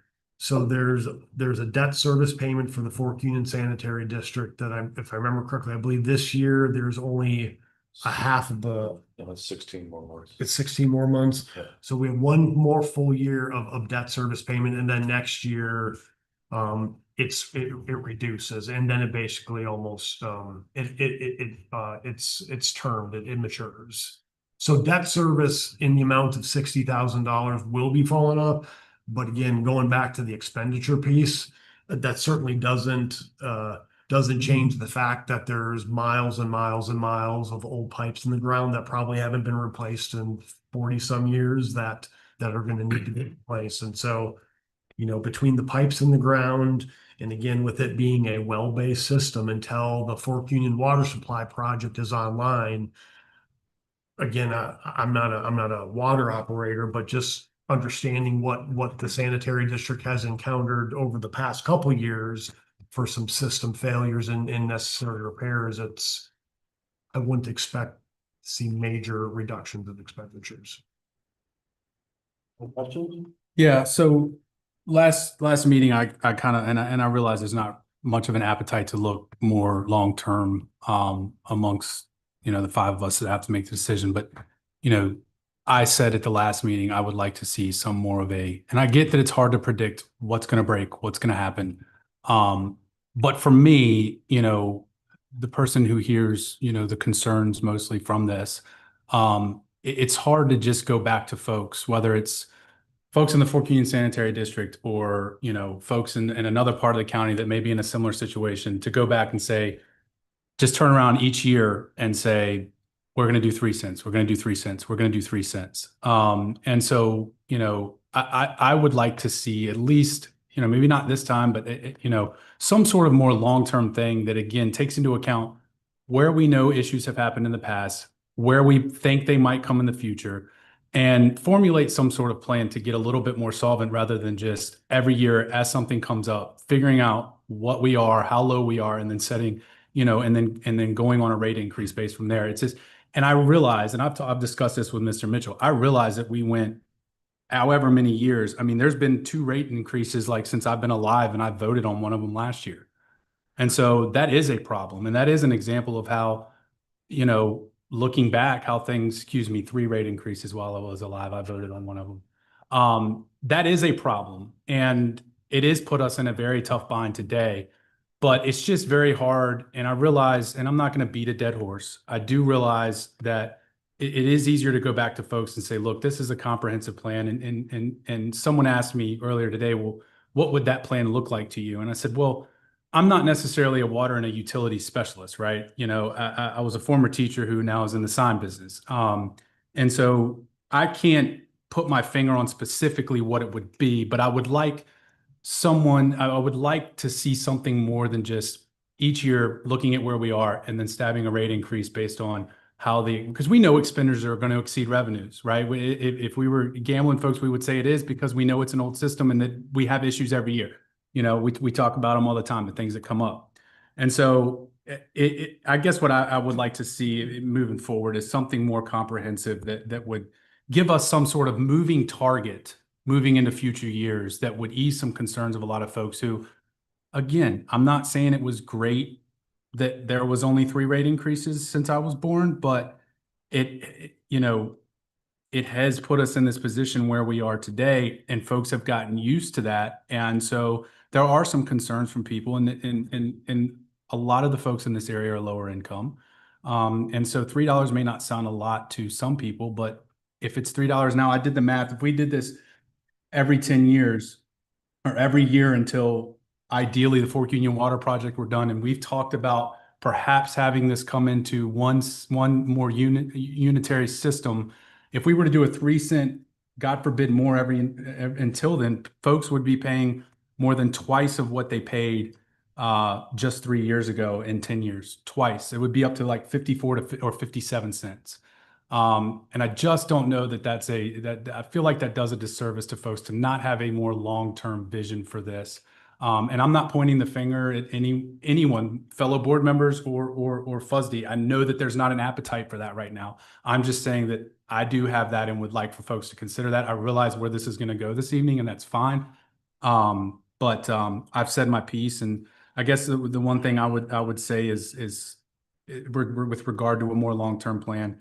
At least it gives folks time to prepare. If you were last meeting, I brought up setting perhaps those who use more water put more pressure on the system, right? And so if you're one of those users who uses over 2,000 gallons, you are naturally putting more pressure on the system. So I suggested maybe increasing those a little bit more than the lower rate. But Maybe over time, we look at something about increasing those over time as we go throughout the year so that folks can prepare and say, look, we really need to start using a little bit less water and give them time to prepare and make those decisions and to figure out how they're going to afford them. When it just comes up every year and we slap it on them on top of everything else going on in the world, it just makes it very difficult. And it seems like we're pouring salt on the wound. So that's my piece, and I'll leave it at that. Anything else? Can you put back up the chart? Oh, this one? Yeah. The first time we voted on it in 14, I believe, was when Public Works came back with a plan to make it become solvent, correct? Wasn't that what Yeah, I mean, Mr. Stevens? yeah, back in 14. Back in 14, and then we were gonna do a rate increase, COVID hit, and we backed off. So that's kind of what's thrown us behind the ball, the Well, 8 ball now. What happened in 14 and going back, I think the plan was to do a rate increase, and don't hold me to this, I think it said every other, no, I want to say it was like every other year or something like that is what was brought forward back in 2014. And then again in 2020, I brought forward a rate increase, but then COVID just hit right then and there. And so we kind of pumped the brakes on that. And again, so then the board approved the rate increase last year. And so we're kind of where we're at right now. Going back to Mr. Go, going back to your thing, I'm certainly not a utility engineer, but I think from a low level, I think from kind of a high or a higher level, we could probably come up with something. If we said our expenditures are X amount this year, we know we've got some debt falling off, and we bake in some kind of, I don't know, maybe it's a $75,000 amount, assuming that if a well goes down, that's the amount that hits every year. And if you kind of bake that in for a 5-year period of time, and we could maybe get a little bit better to kind of project what is necessary for maybe a 5-year period of time. Well, yeah, that and also another thing in what you were just saying that came to mind was that, we only have, and I guess this would require us looking at the ordinances, but we only have 2 really spots where the rate increase triggers, and that's not the rate increase itself, but where you start paying more, and that's from 1,000 to 2, or from a minimum to 2,000. Maybe there's a rate for 2,000 to 3,000, and those people who, because 2,000, they're putting more pressure on the people that use under 2,000, but people that use 4,000 are putting more pressure on the system than people that use 3,000 or 2,000. And so some of those staggering increases where you can go to folks and say, look, if you're concerned about how much you're paying, look at how much water you're using. And some people don't have the ability, if you've got kids, they don't have the ability necessarily to control. They can probably use less, but they probably are going to go over 2,000 gallons if you're a family of 4 or more, right? But there are, I guess what I'm saying is there's more rates for people to at that point, if you were to add, I guess, items to this for people to, you can almost look at some folks sometimes and say, well, this is an old system. It is got a lot of pressure on it. And the less we use, the less you pay, and the less pressure is put on the system. And we get to that 10-year mark. And hopefully with all the things we're talking about with the PERs, with the Fork Union water supply, we get to a point where people haven't doubled their rates. And the lowest users haven't doubled their rates to 54 cents by the time that time rolls around. And I will say this piece too. I fiscally, from a fiscal perspective, I see the need to do this and to have a long-term plan. So if I don't support this evening, it's not because I don't realize that revenues are not meeting expenditures, and I'm just going to bury my face in the sand and say I'm not going to do a rate increase. It's because I would like to see a more comprehensive approach to it. So that's it. I'd mentioned last time that I agreed with Mr. Go, and I said, the Lake Monticello system wasn't maintained. And I think one key thing that we're missing here is the average pipe you're saying is roughly 40 years. Well, if we have 40 miles of pipe and it runs 40-year replacement, you think you're going to replace a mile of pipe each year, and we know what that costs. So that needs to be factored in.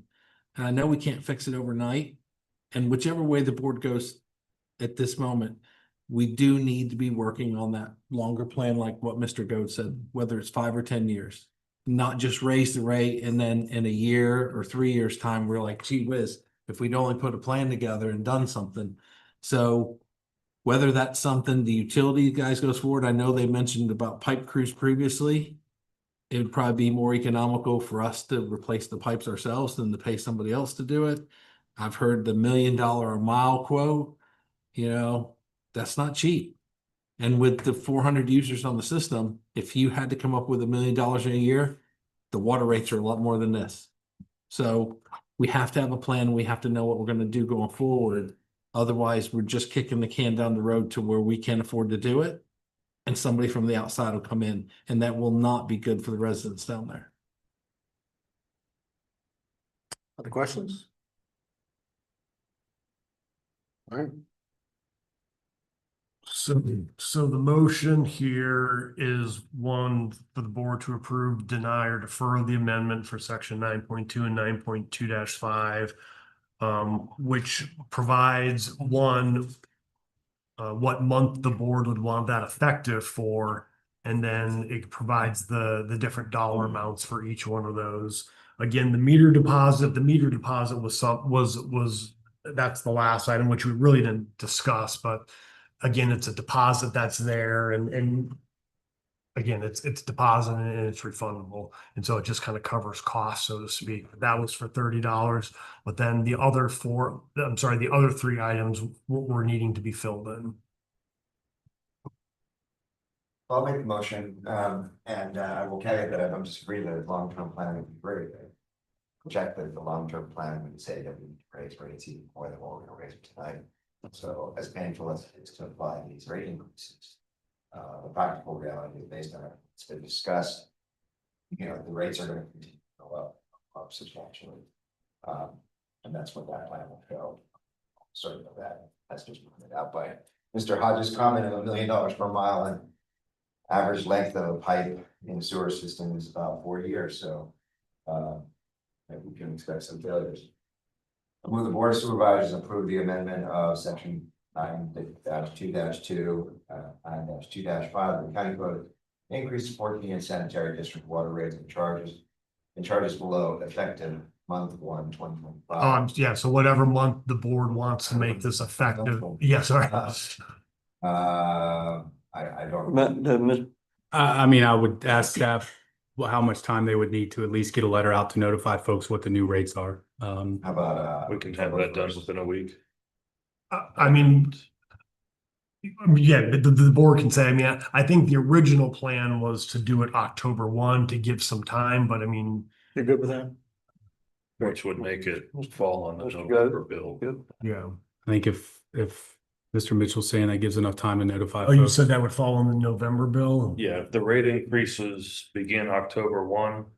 Yeah, the November bill. October, When did the previous rate Usage. increase go into effect? say again? The previous rate, the one we voted on last year, went into effect October 1. It was, It went into effect in July last year, Yeah. so it reflected on the bills. that or were August bill. So if they do September 1, effective September 1, that would then be reflective on the October 15th bill? Correct. Okay. Yeah, that good? I'd prefer to give our Yeah. constituents a little bit more time if Yeah. possible. You good? October 1. I think that's. Yes, thank you for asking. I think that's fine. I will defer to Mr. Mitchell on that. He knows best. Great. At the 20, so just to reflect that the $27 for the first 2,000 gallons, the minimum charge, and then the 15,000 for both rates above the 2,000 gallon minimum charge, and then $30 for a meter deposit. We'd say 15 about. Did I say 15? I meant $15. I'm sorry. 15,000 would be in a outrageous bill. And $15 is the negotiable piece that was put forward in. That's the $3 a month. Correct. Yeah, And the meter deposit's just one time, right? it's one time. Okay. That's just like a hotel deposit. Yeah, I'm just making sure we're not like Comcast where you charge every month for the box. No, and really the reason that they did that they brought this forward for the meter deposit is because sometimes when people leave a bill or there's one bill left, the $20 doesn't even cover the minimum charge of what the $24 is. So doing the $30 was to kind of cover if someone bumps out on a bill and there's charges left. Okay. And so you completed your motion, right? Did anybody want a second? Was it the max for both? Yes. That's why I didn't let y'all go over 24 last time. But No, I don't. Second. motion made by Mr. O'Brien, seconded by Mr. Sheridan. All in favor? Aye. Anybody opposed? Aye. Chair votes aye, passes 4-1. Thank you.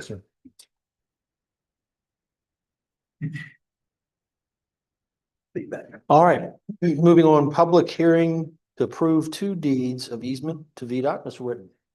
Yes, Mr. Chair, members of the board. So the county owns property located on South Boston Road here in Lake Monticello. VDOT intends to add a left turn lane off Route 600 onto Route 618, Lake Monticello Road. The project requires the right-of-way easements on the county parcel. And VDOT also intends to install right-speed CenturyLink communication facilities, same parcel. I did check with VDOT, they will not be receiving any lease revenue from the facility. That was Mr. Hodges' question at our last meeting. I looked through the contract and I was thinking they were gonna build a concentrator hub building, and it's just for the cables that run under the road, so Just I'm fine with that. VDOT has offered $94,000 for the right-of-way easement, which is based on the appraised value. Section 15.2, 1800 of the Virginia Code does require the advertisement of a public hearing one time. Public hearing was properly advertised, but I'd be happy to answer any questions. Any questions? No.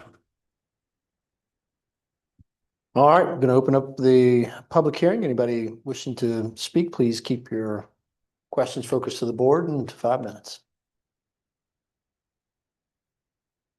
Seeing none? Any discussion? All right. I move the Board of Supervisors approve a right of way. Hold on one second, this is the wrong easement's not correct. I mean, the motion's not That's correct. not correct, okay. No, not the one I see. Okay, all right. Let's do that one then. I move that the Board of Supervisors approve a right-of-way deed of easement and a utility deed of easement to Virginia Department of Transportation and authorize the county administrator to execute such easement subject to approval as to form by the county attorney. Second. Motion made by Mr. Hodge, second by Mr. Goode, all in favor? Aye. Chair votes aye, passes what, 4-1, 401. 4-0-1. All right, moving on to item J, request for a waiver for the sign requirements for the Fork Union Drive-In. And Mr. Fairchild, if you would, Dan, I'm gonna read it, That's fine. the full thing, just so there's no questions on impropriety or anything like that. I read this at the last meeting. Mr. Whitten told me I just needed to clarify that it was still in place, but I'm gonna read it here just for the record for this meeting. I've changed the language a little bit to go along with where this item appears on the agenda this evening.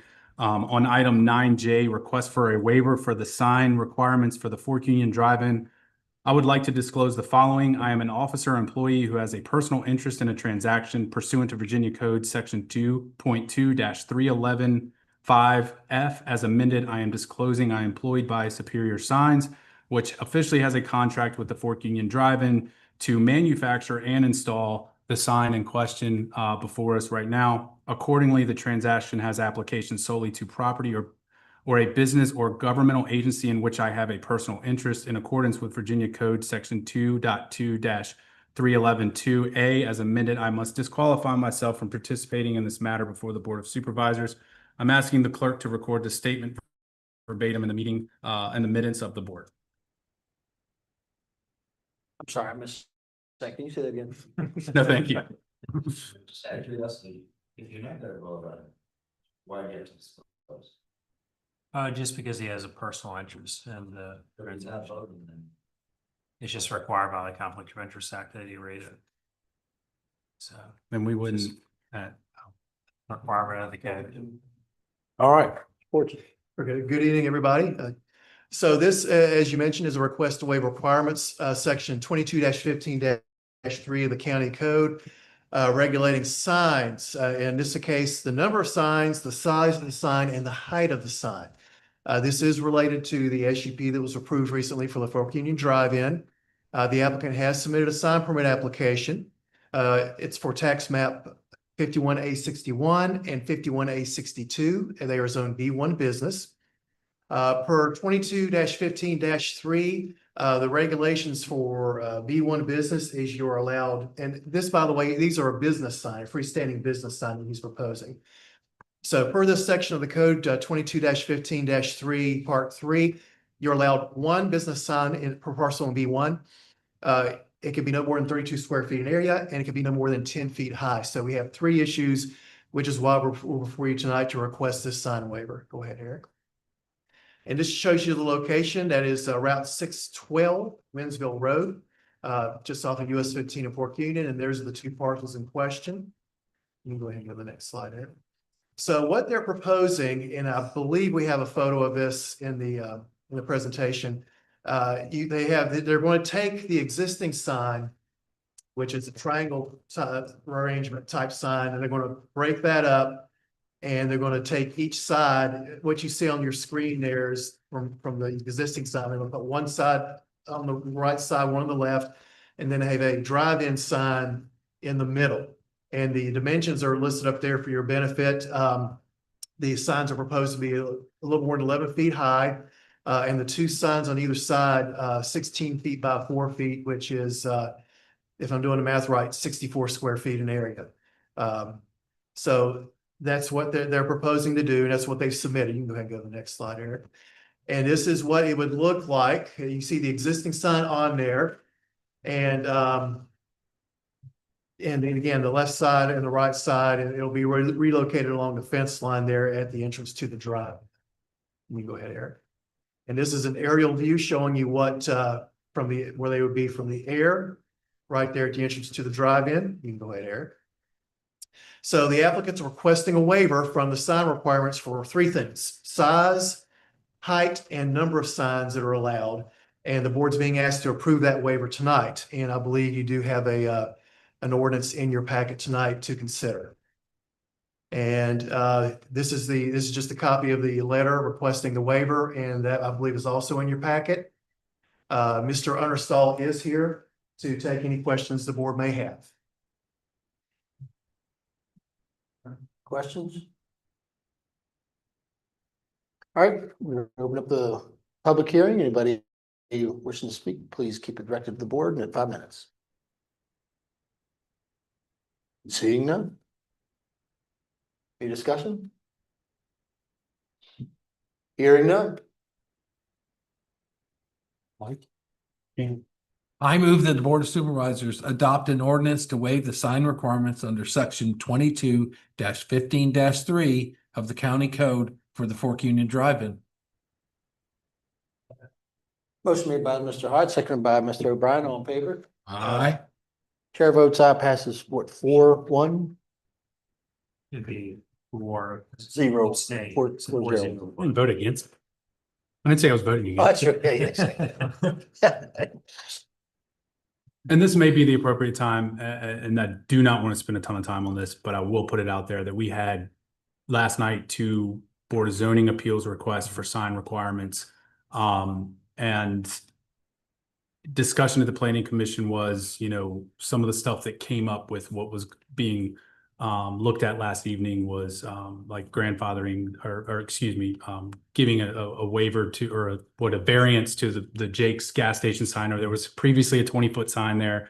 He was only allowed to do 10, so he's just asking for what. And then some directional signs, and our directional sign ordinances are very, very limited. And perhaps at some point when anybody has a breather, if we're going to be looking at doing some of the things that we're going to be doing, especially in the Zion CPA, it may take a lot less staff time. It may take staff time up front, but down the road when these things come, instead of having to send everything to the Board of Zoning Appeals, take a look at our sign ordinances and figure out what we can do to support these businesses when they come here to be able to, do their directionals and their business sign and things like that. I think our business sign stuff is probably okay right now, but I mean, we could probably look at some of that stuff just so that when those things inevitably start coming up again, they're not coming to the Planning Commission every time, or the Board of Zoning Appeals every time, just, I think Mr. Whitten and Mr. and Mr. Fortune had talked about putting in some stuff back to the piece. Right. The last time we amended the code on the sign ordinance was 10 years ago. So it's definitely something the Planning Commission needs to look at. Oh, yeah. Staff will give recommendations. So While y'all look, just consider the grandfather thing too, that, you know, that we. if he had kept the original 24-foot sign and used that existing post, it could have been grandfather, but my understanding, this post was in such a bad shape. I was gonna say, That was- They had rather to than not tear down fall on the somebody. post. Yeah. So that that's was- why he lost the grandfather. Yeah. Of it. All right.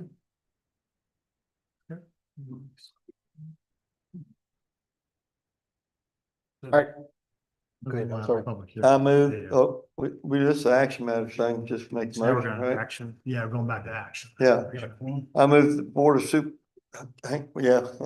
I move that the Board of Supervisors advertise a public hearing to be held September 17th, 2025 to amend county I code. didn't do a presentation. of this. Yeah. One second. I was just waiting for the chair to usually Yeah, read the I was item. just And a little confused here. What was? My bad. Hey, I like your expediency. I was ready to second it. we really want to get rid of these special entertainment permits. Oops. I thought you all did a whole lot of homework on that. Yeah. Anything, Ms. Whitten, you'd like to say? I can get through my presentation very quickly. So, currently, the definition of musical entertainment festival does not require a fee for admission. And currently, the board approves a special entertainment permit for all such festivals. So what we're proposing is the proposed amendment would change the definition of musical entertainment festival to require a fee for admission in order to qualify as a festival. So if you have music or entertainment and you're not charging, then it's not considered such a festival. Also, the amendment would require the zoning administrator to issue the special entertainment permit rather than the board of supervisors. It would also change the term county health officer to health department. And it would change the term forest warden to county fire chief. And the proposed amendment would also give a right of entry to the zoning administrator to the event to review, the day of the festival, make sure they're in compliance. So the public hearing would be held September 17th. You have to answer questions. Question? So is that just so Todd can go listen to music without paying? And what would stop somebody? So you said if it's free, it doesn't, but so what if you just charge a penny? Any admission cost, basically you would have to come, or if you're requesting donations, still kind of, charge. So basically you have a ticket. Okay. If you're requiring a ticket, that's kind of the. Even if it's a free ticket through like whatever that little thing is, not MailChimp or something. There's some online portal where you can get, yeah, Eventbrite, yeah. Yeah. I mean, I think we would look at it, basically, you have to be charging some admission cost, whether it be $1 or $600 for a Dave Matthews ticket, So you have to get. Holy smoke. So Dave Matthews is gonna be getting one of these permits in Fluvanna County. I mean, he came to Richmond, so he could. Well, then. Park. I'm ready for Mike to do his thing. Go, My Mike. bad. I move that the Board of Supervisors advertise a public hearing to be held September 17th, 2025 to amend county code subsection 7-1-1 through 7-1-7. Second. Motion made by Mr. Sheridan, second by Mr. Hodge. All in favor? Aye. Chair votes aye 5-0. Moving on to item F. Authorization to advertise for public hearing to amend 4-2-2 and 4-2-5. Change the penalties for violation of both the dogs running at large ordinance and the unrestricted dog ordinance. Mr. Whitman. Yes, Mr. Chair, members of the board. So we have made a few amendments over the past couple of years to this ordinance, but we've run into some issues in enforcement and prosecution. So basically in 2023, we made the running a large ordinance countywide. And then at the beginning of 2024, we added the prohibition on unrestricted dogs for county property. And basically we have a map that designates certain trails at the park, Pleasant Grove, where your dog has to be on a leash. And certain trails are off-leash trails. Then we also made amendments in 2024 to clarify the definition of violation to basically help the warrant. Basically, we had a process where you could give 2 warnings, and then on the 3rd time, then it actually went to court. So the problems we've been running into is when we most recently took it to court, the general district court judge, so she was previously assistant Commonwealth attorney in Orange County, so she was more familiar with the ordinance there. And she didn't like the fact that you had 2 warnings given by the animal control officer, but they didn't have any due process or appeal rights, right? So when they got to court on that 3rd time, and we were trying to claim it was a violation, she didn't feel there's proper due process for the first 2 times. So what she, looking at Orange County, which has similar language to the Louisa County ordinance, basically the animal control officers have the discretion to give warnings, but once they actually charge the person, they take it to court on the first time, and the person will be found guilty on the first time. And so basically, those first couple of warnings are not coming to court. And so what we're proposing is adopting language similar to Orange County and Louisa County. So it would basically authorize a violation of the running a large ordinance countywide on the first offense. But both of the animal control officers would have discretion if they want to give a warning as a first offense, or the dog just got out of the invisible fence and hadn't happened before. I know your dogs have gotten out a couple times, so maybe they would just give warnings. So When the basically, county attorney knows your dogs have been out, it's not good. I think I'd have to conflict myself out with us. Also on the unrestricted dog ordinance, basically it'd be on the first offense, same thing. They could give warnings. But we haven't taken any of those cases to court. If I see anyone in Pleasant Grove when I'm running or biking, I just tell people. So it's more education still, letting people know on the trails where you have to have a leash. So basically, the proposed amendments would add criminal penalties instead of civil penalties, and that's kind of up for discussion. Basically, I did looked at different counties. Most counties are doing criminal penalties. Class 4 for the first offense, class 3 for the second, class 2 for the third. Now, Louisa and Orange, it's actually goes up to a class 1 for the third offense, which I thought class 1 was a little serious. So I lowered it for class 4, class 3, class 2. So I went a little lower than Orange and Louisa did on the penalties. But if the board prefer keeping civil penalties, that's an option also. My office would be prosecuting it either way. And also I did, our assistant county attorney started on Monday. So once he is comfortable in court, and I'd probably hand this over to him, and he'd be prosecuting the running large and unrestricted dog cases, as well as any building code and zoning enforcement cases once he's a little more comfortable.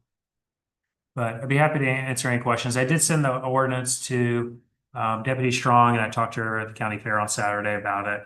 She didn't have any issues. The one other part of Louisa's I did not include is in Louisa's ordinance that was just approved, I think, the last couple of weeks. Citizens can go to the magistrate for running large charges. And Deputy Strong and I both agree at this point, let's just have the 2 deputies handling it rather than citizens coming. So that's the other part we did not include.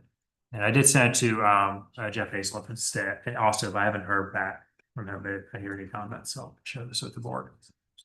Why would we?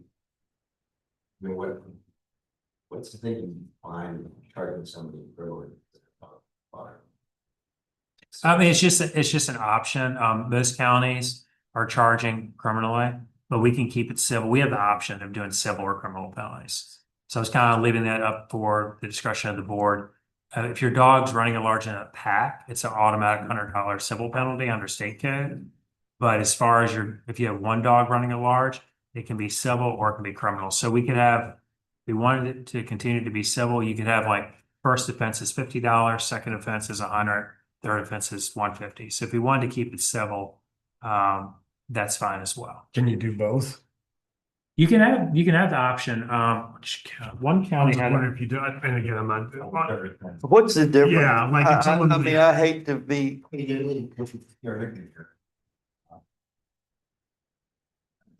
Well, that's what I'm saying. I mean, what are gonna be the charges if it's criminal?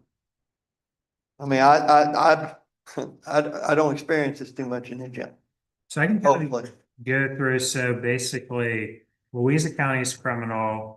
Orange County was criminal. Nelson County was criminal. And Cumberland was criminal. I think he's trying to understand, Dan. Yeah. What are civil's the obviously you penalties? make a payment. Criminal is obviously criminal and it's on your record, I guess. But what is the stick, I guess, if you will? Why would you recommend criminal instead of civil? Yeah, What is the penalty? I mean, what's the difference? What happens? Yeah, I mean, it is on your record if it's a class 4, class 3, Okay. class 2. Basically, you probably would have a similar penalty, but it would be, it definitely is a stronger, tool for the animal control to use if it's criminal penalty versus civil.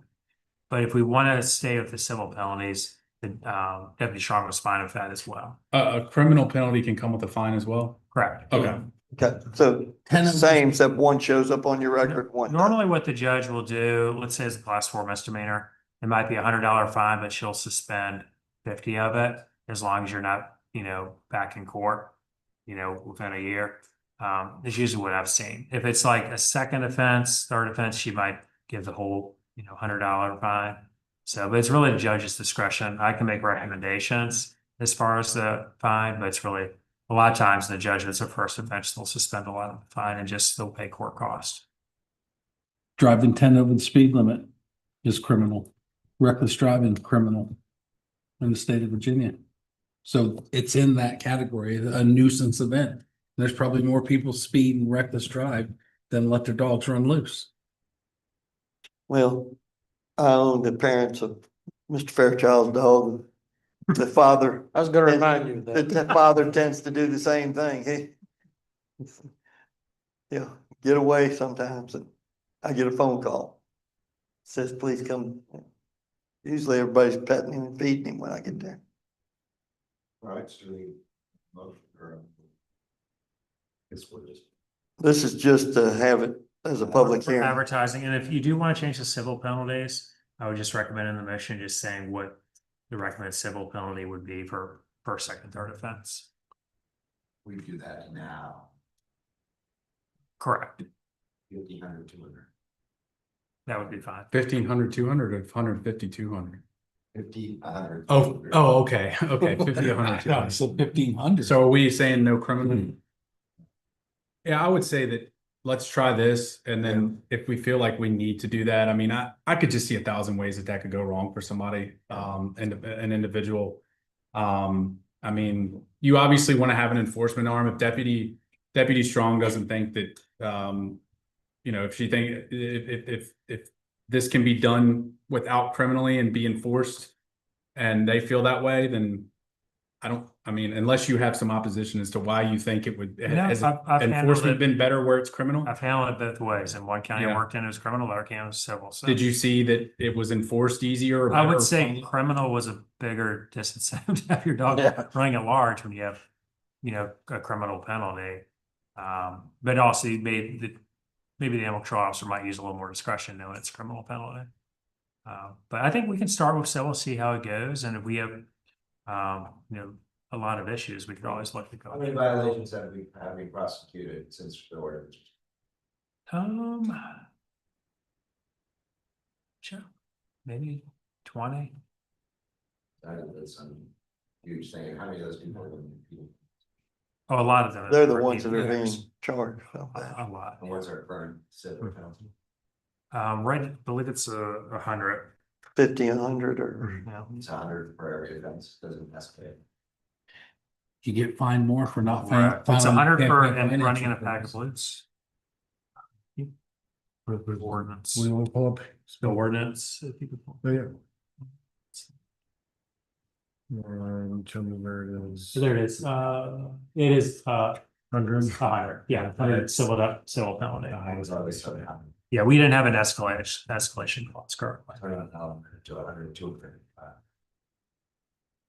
I mean, third time, you didn't figure it out. 100, 200, 500? Yeah. Was that a motion? Yeah. I'll second. Motion made by Mr. O'Brien, seconded by Mr. Good, all in favor? Aye. I'm thinking. Only on county owned. Oh, this is at the Pleasant Grove, just at Pleasant Grove? This is countywide for running at large and Pleasant Grove for No, it's countywide. Chair votes aye 5-0. and we can always come down on the Yeah, charge. Yeah. I mean, Yeah. the fee, I mean- at public hearing, if you decide to come down on that. Sounds like it's gonna impact about 20 people. think they're all in Tony's district. Actually, it's probably, No, it's probably 10 or 7. Yeah, we have a lot of. no, I was gonna say it's repeats. I'm sure it's people that are repeat. $500 fine. Item G, FY 27 budget calendar. I'm assuming not Mrs. McAllister.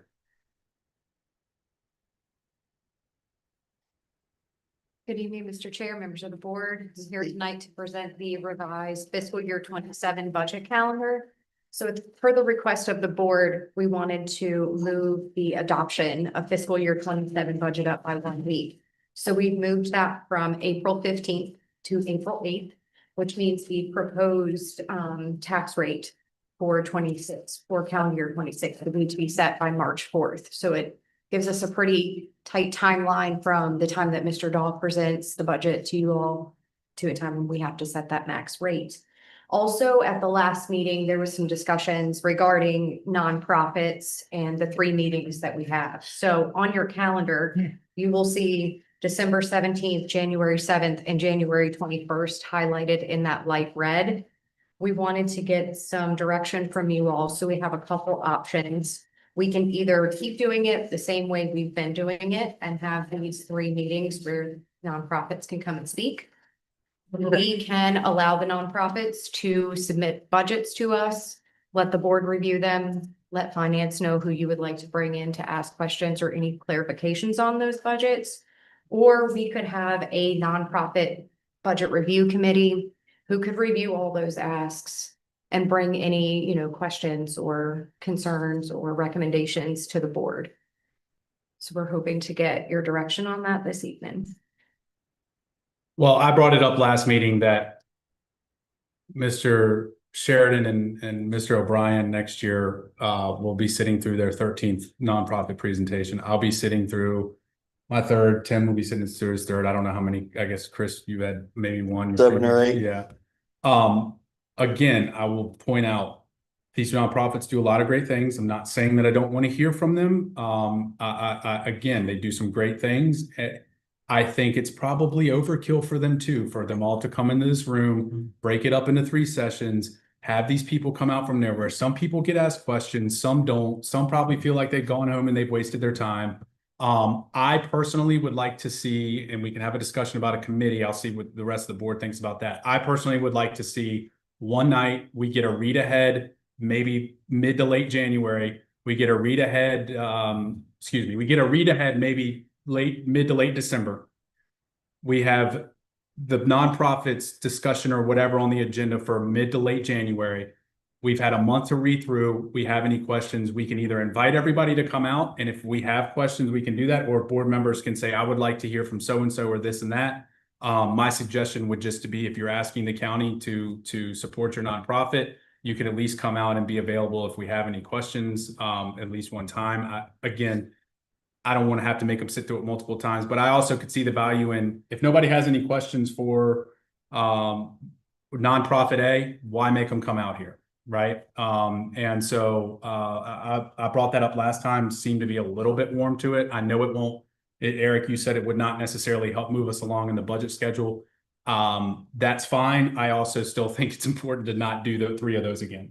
No, and the one thing we talked about, I mean, again, because some nonprofits are very to the point. They come out and they talk about their budget only. Some nonprofits come out and say, well, here's what we do, here's all the programs that we do, blah, blah, blah. And oh, by the way, here's our budget requests.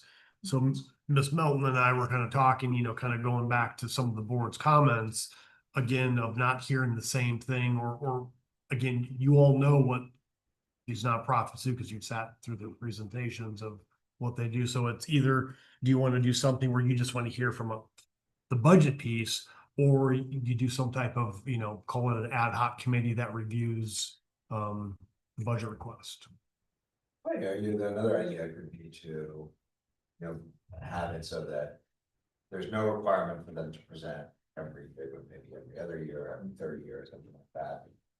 And or at the request of the board. So if the board member wants them, then that's okay, but depending on the rotation, also their efforts and what they're doing change. So, you know, I think it's important to attach base, because I wouldn't want to get into a routine where the board basically just looks at a list, says yay, nay, et cetera, without having some background. And being one of those people that has heard from them 13 times. I could definitely not have to hear from them 13 times, maybe it's 5 times. All right. Any What do you say? appetite for the committee thing was brought up? I mean, But get a lot out of that, to be honest. yeah, I don't know that we need more committees. I wouldn't be particularly excited about doing that.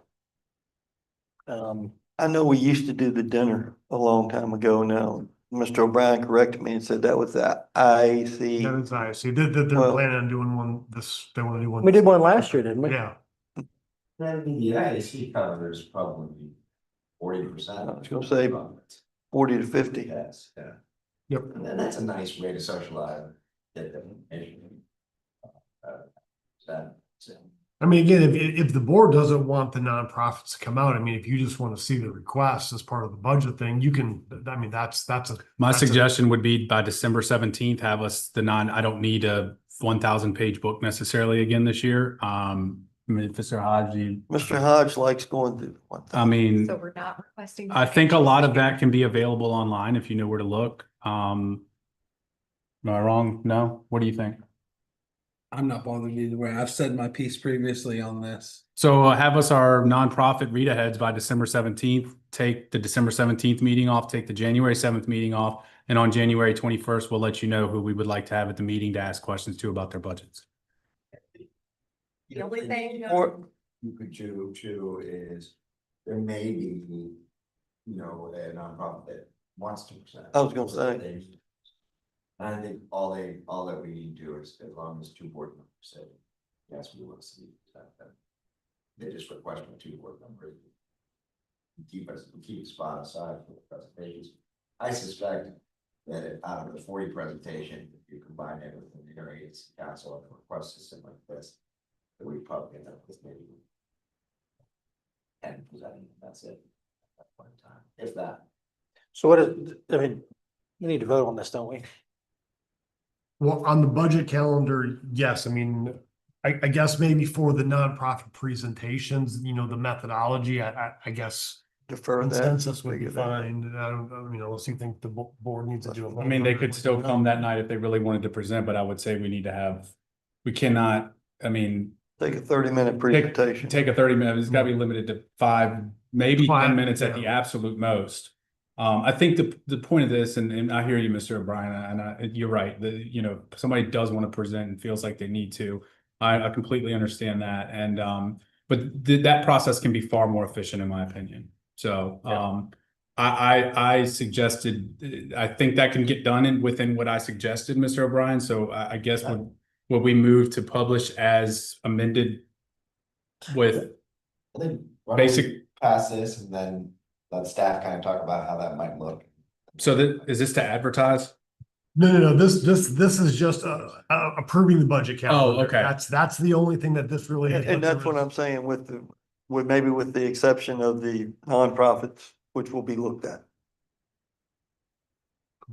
And what I would. However you'd say it. It doesn't change the calendar. Yeah. Right. It doesn't change the calendar. And what I would probably say is if they want to come out, they're coming out to present whatever their budget is and whatever program they're wanting funding for their budget, but they don't necessarily need to say everything they do that they've always been doing necessarily. And it would just change the calendar by removing the meetings from December 17th and January 7th, giving them that one night if they wanted to come out. And just one thing to add to this too. So the board the last meeting that this came up, the board said, is there a way we can get the budget done a couple weeks sooner? And so just for the board's knowledge, and I spoke to, well, Ms. Rittenhouse isn't here, and I spoke to, you know, had some conversations about this. Is one, so from a budget standpoint, this past year, the budget was approved April 23rd. So already by this budget calendar, we're already from what was already proposed, minus what we're bringing forward this week, it was already going to be 1 week ahead from the last meeting. So this is in fact 2 weeks ahead of what happened this past year. So Right, I'm gonna bring up something and y'all may have talked about it. But we also are not gonna be dealing with somebody that's been in the office for 20 years. We're going to be dealing with a new commissioner of the revenue.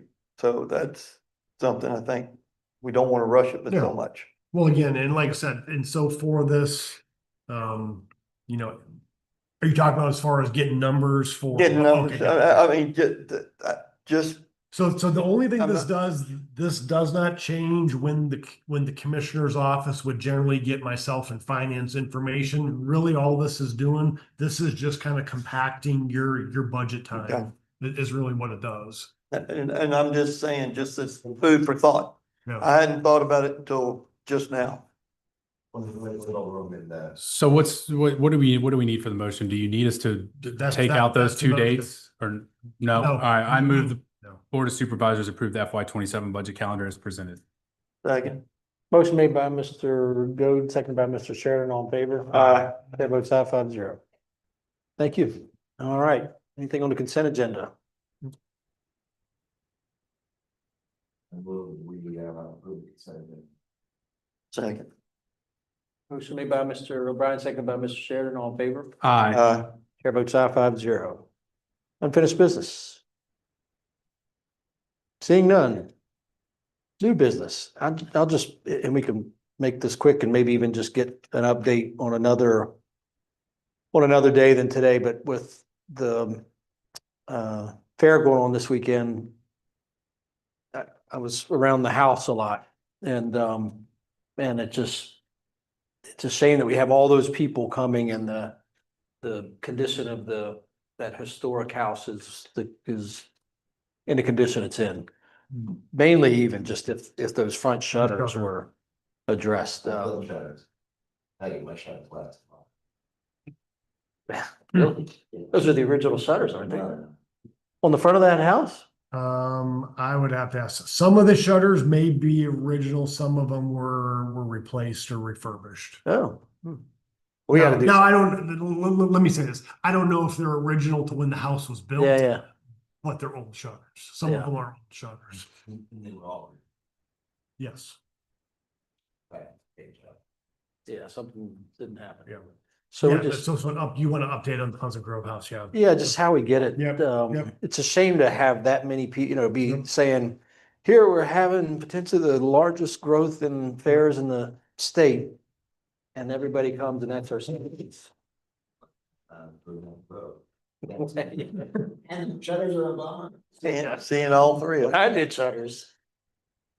Okay. Yep. Any other new business? I just want to thank Mr. Dahl on behalf of the people in the Crofton section for expediting that signature to get those trees removed. I'm sure you'll appreciate it and anyone that has to pull out. Yeah, so we did get, so the property owner, we did get the right of entry form. Miss Harris went and picked it up today from the property owner.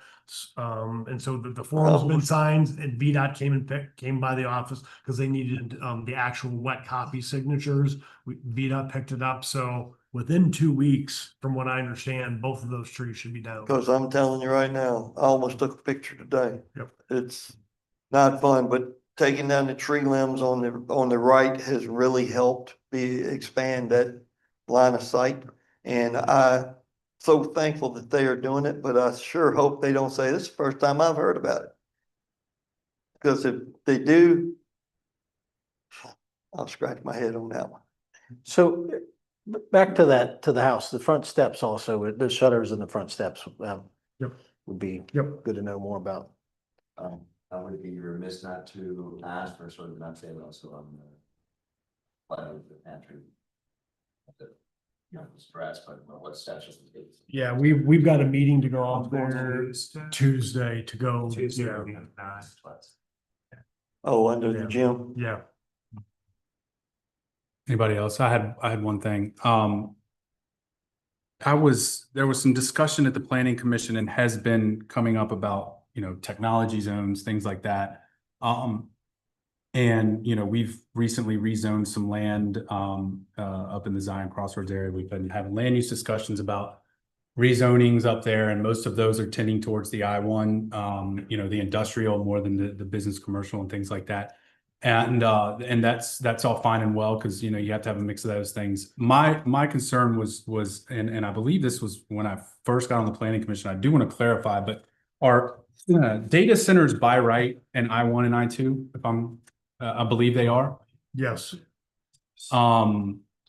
If we're going to be talking about potentially technology districts and overlays and things like that, is that concerning to anyone that basically anything that we've already got rezoned I-1, someone could come in there by right and do that? Is that what, It's certainly concerning to me. It's a shocker to me to find out that it is, and why would it be? Well, it was something that, I remember when I was first on the planning commission, I couldn't remember whether it was special use permit or not. And I was pretty sure it was by right, and I went and looked and confirmed, and just with all of this discussion and some of the recent rezonings, and again the discussion even with land use tonight and the rollbacks and all that stuff, it just I felt it was necessary to confirm what I you can pretty much pull up the code and I looked, but I just wanted to confirm I wasn't missing anything. I just checked it as by right. I just Correct. I just think that's something the county ought to take a look at. It's kind of if we don't have a plan for these things and we have this land up there, I mean, we've got, I think, visions of and for the most part, this board has a pretty much consistent vision of where things are heading up there. It just seems to me that we would have a discussion about, with all the things going on, whether or not we would want someone to come into some of those pieces that we've got there and just be able to do a data center by right without any say from the county or the citizens or a public hearing or something like that. I agree with Mike, because I think if you put the special use permit in, now you open the door for proffers and other stuff. Yeah, I mean, I think it would be foolish. and if there is an appetite for a board to have one, and I'm saying this one does or isn't different, I mean, but yeah, you're basically at this point not only letting them come in and buy a piece of land and put it in there, but you're not getting any benefit from it, and you're kind of hamstringing yourself. Oh, you're getting that. Well, I agree, but Not as much as you. not as much as you could, You're not getting the profit. not as much as you See, could. our I sense- think it's a disservice to not. That's something we haven't had. There's some localities that have been developing emerging technology districts. I know Dinwiddie did that, Surrey County. Yeah. Basically, you'd rezone to that district and then you get your proffers. It's still required SUP and good conditions as part of SUP as well. Well, I looked You're up starting to Louise. see a transition toward Yeah, that. sorry, I looked, it reminded me, I looked up Louisa's, and even their technology overlay district has a special use permit for a data center and a technology overlay district, but our I-1s and I-2s would just allow them to come in, buy that land and not, they'd be able to do it right out. I think I heard somewhere. I understand. They have by right, they were by right in Louisa at one point in time. What's that? Data centers in certain areas. Don't ask me. I just think I remember hearing that. Maybe I think generally speaking, we're saying we want to look at making a change, right? well, I've also, But that's a recommendation from the planning commission now to us. not if we ask the planning We commission. can to ask take a these look at guys to something, initiate it to the planning commission. and I will make that motion. I agree with it. You making a motion? Yeah. Is that a second? Yes, sir. All in favor? Aye. Chair votes aye 5-0. No. All right. All right, second round of public hearing. Anybody wish to speak, please direct your comments to the board and keep it to 5 minutes. Andrew Pullen, 1837 Perkins Road, but I'm speaking on behalf of the Kent Store Fire Department because I was notified of another FOIA request of our fire department. I think it's probably the second in as many years, specifically requesting information on how we respond on mutual aid incidents to Louisa Goochland and the cost of that. And I suppose the issue there is much like the issue with the commissioner's office. Just because you don't understand it doesn't mean that someone's hiding money or that someone's spending money nefariously. And I don't know if this person has the ear of a board member. That's why I'm here, in case anybody has a question for me. But I wanted to clear up a few things. This year, so far, we're right at about 300 incidents. 20 to 25% of them to Louisa, Goochland, Cumberland, on occasion Buckingham. That's consistent year to year, 20 to 25%. This year will probably end somewhere between 550, 600 incidents. And 100 or better of those will be to another jurisdiction. But I want to point out, I won't know the exact numbers till obviously the end of the year, but I do know for sure that they provide more to us than we give them. There's no doubt in my mind. We use Louisa almost daily. Just the other day, there was a fatal fire on Richmond Road. Louisa's fire truck was the first one there in Fluvanna County. A couple days before that, there was a fire in Kent's Store. I went by myself to a house fire, and it was reported to have a person trapped. The second fire truck there, Louisa. There was a bus accident in Kent's Store. The second fire truck there, Louisa. So if there's a question about mutual aid, the answer is Louisa gives us far more than we give them, period. And lastly, I would submit that if you live on maybe Union Mills Road, and your house catches on fire, you want the same service that all the citizens get because we rely on our mutual aid? Or would you want to wait on Kent's Store to come all the way to your house when Zion's Crossroads is half the distance? Thank you.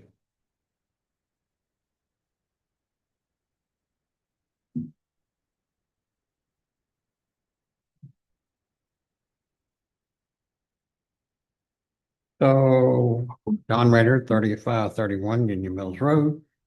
And so I want to point out some more facts on the taxes. So we have a budget this year that we had to collect 32,637,000 in order to break even. 26 million of that came from buildings. So you have 6 million that you got from land.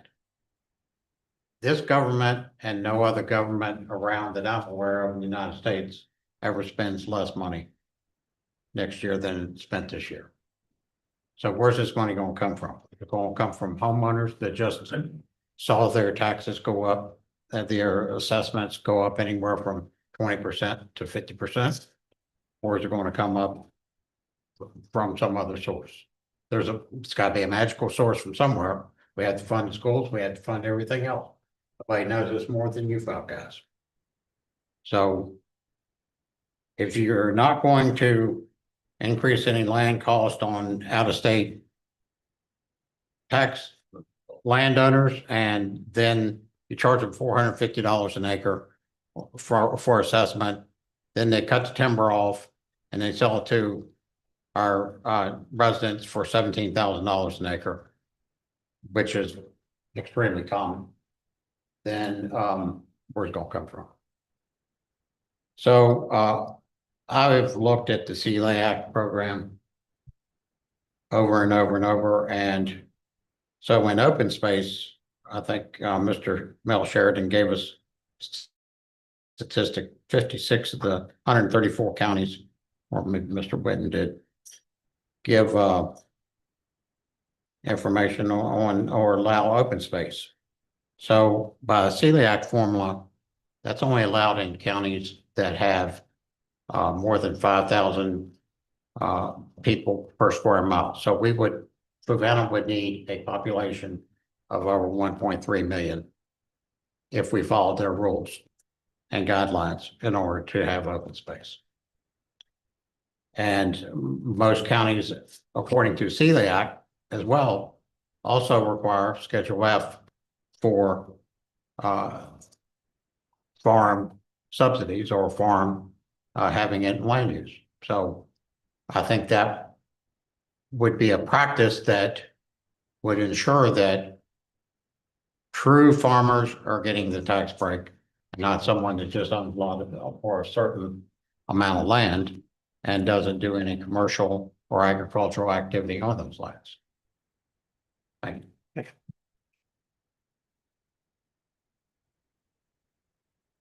Good evening. I'm John Lai, 311 Terrace, Palmyra, Virginia.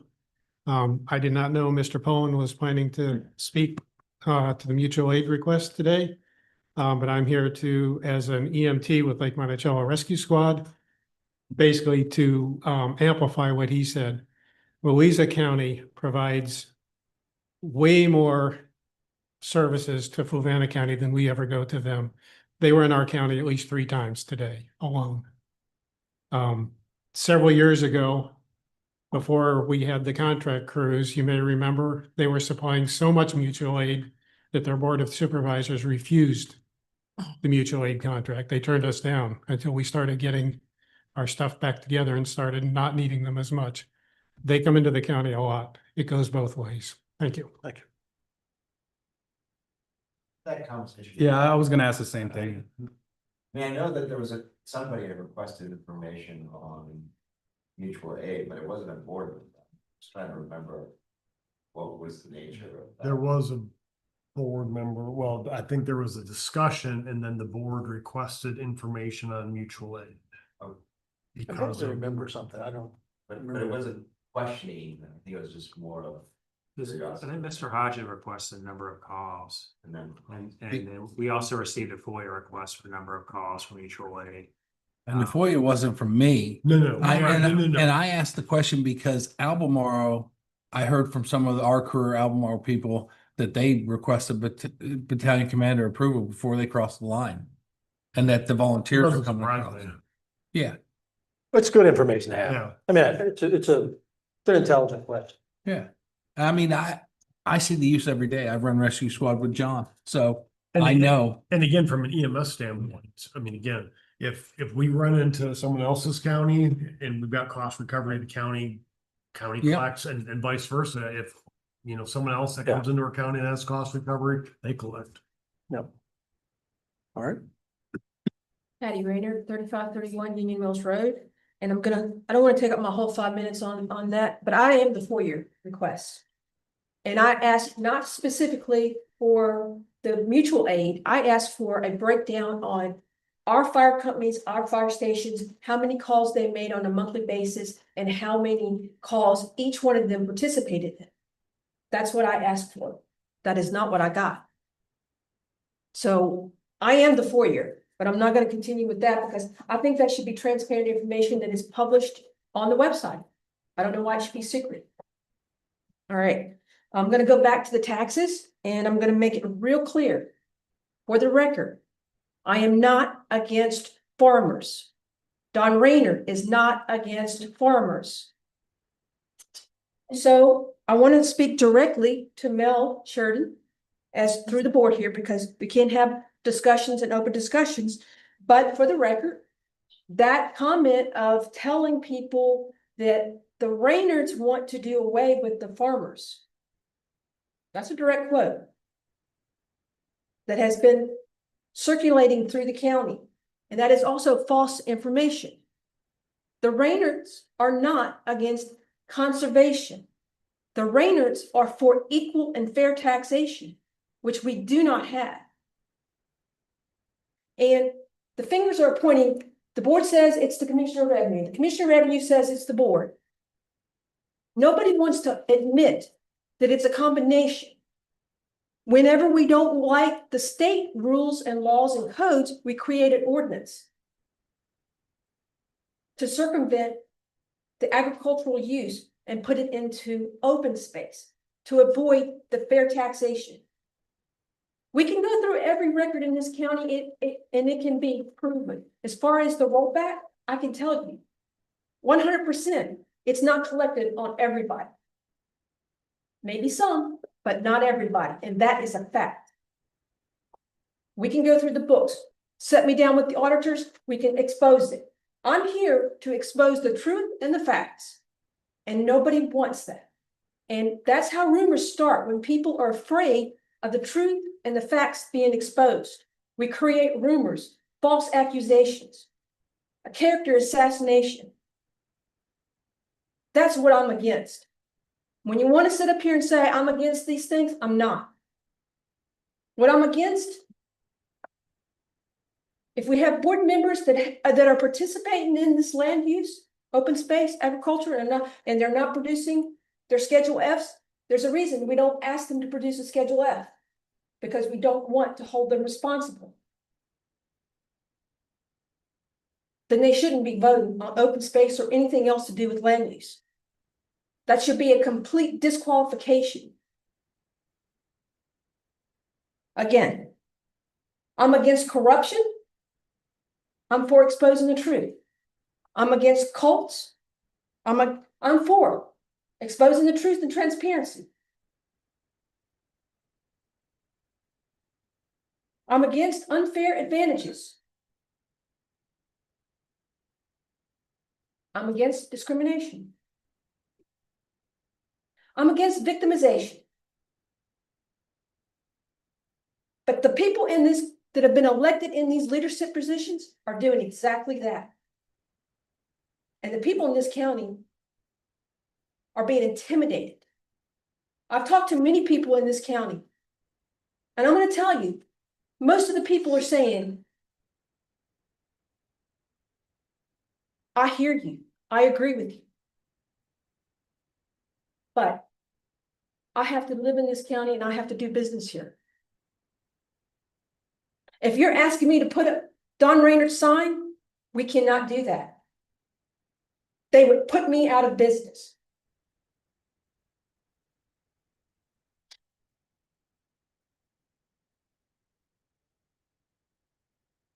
No ethics, no morals.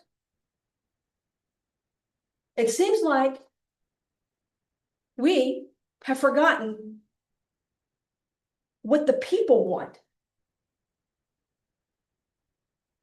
The truth, honesty.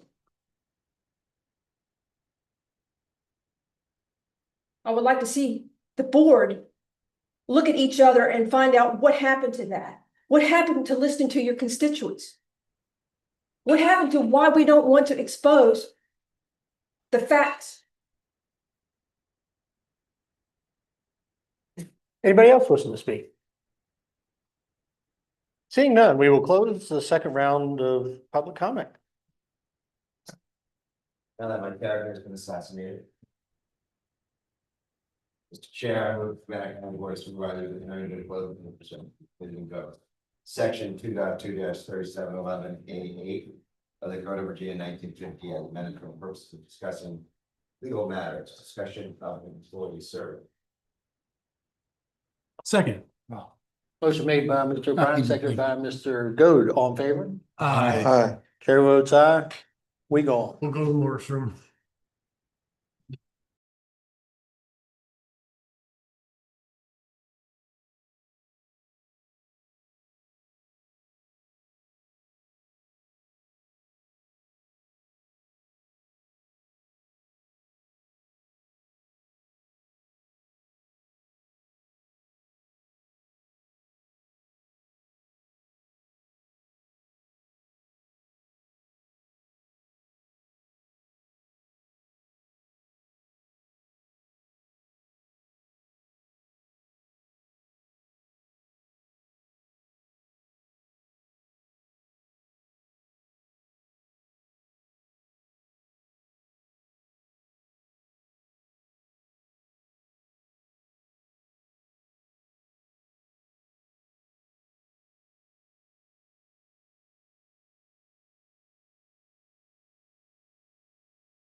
business matters as were heard, discussed, convened, and that, you know, whatever. The first one I got. I move the Board of Supervisors would enter into the closed meeting pursuant to the provisions of section 2.2-3711A of the Code of Virginia 1950 as amended for the purposes of discussing blah, blah, blah. I mean, it's the same way. That's The Code of Virginia the same. Yeah. All right, this, You got here it. comes Caitlin. Who's got it? Thank you. Heaven forbid if we get one word wrong, then we'll all be in the cold. They're all different. Watch out. Ready? Move it up. Mr. Chair. I move the closed meeting be adjourned and the Fluvanna County Board of Supervisors can be again in open session. Be resolved, the Board of Supervisors does hereby certify to the best of each member's knowledge, one only public business matters lawfully exempted from the open meeting requirements under section 2.2-37 of the Code of Virginia as amended. And two, only such public business matters as were identified in the motion by which the closed meeting was convened were heard, discussed, or considered. Second. Motion made by Mr. O'Brien, seconded by Mr. Hodge. Mr. Hodge? Aye. Mr. Goode? Aye. Mr. O'Brien? Aye. Mr. Sheridan? Chair votes aye, 5-0. Move to adjourn. Second. Motion made by Mr. Hodge, seconded by Mr. Sheridan. All in favor?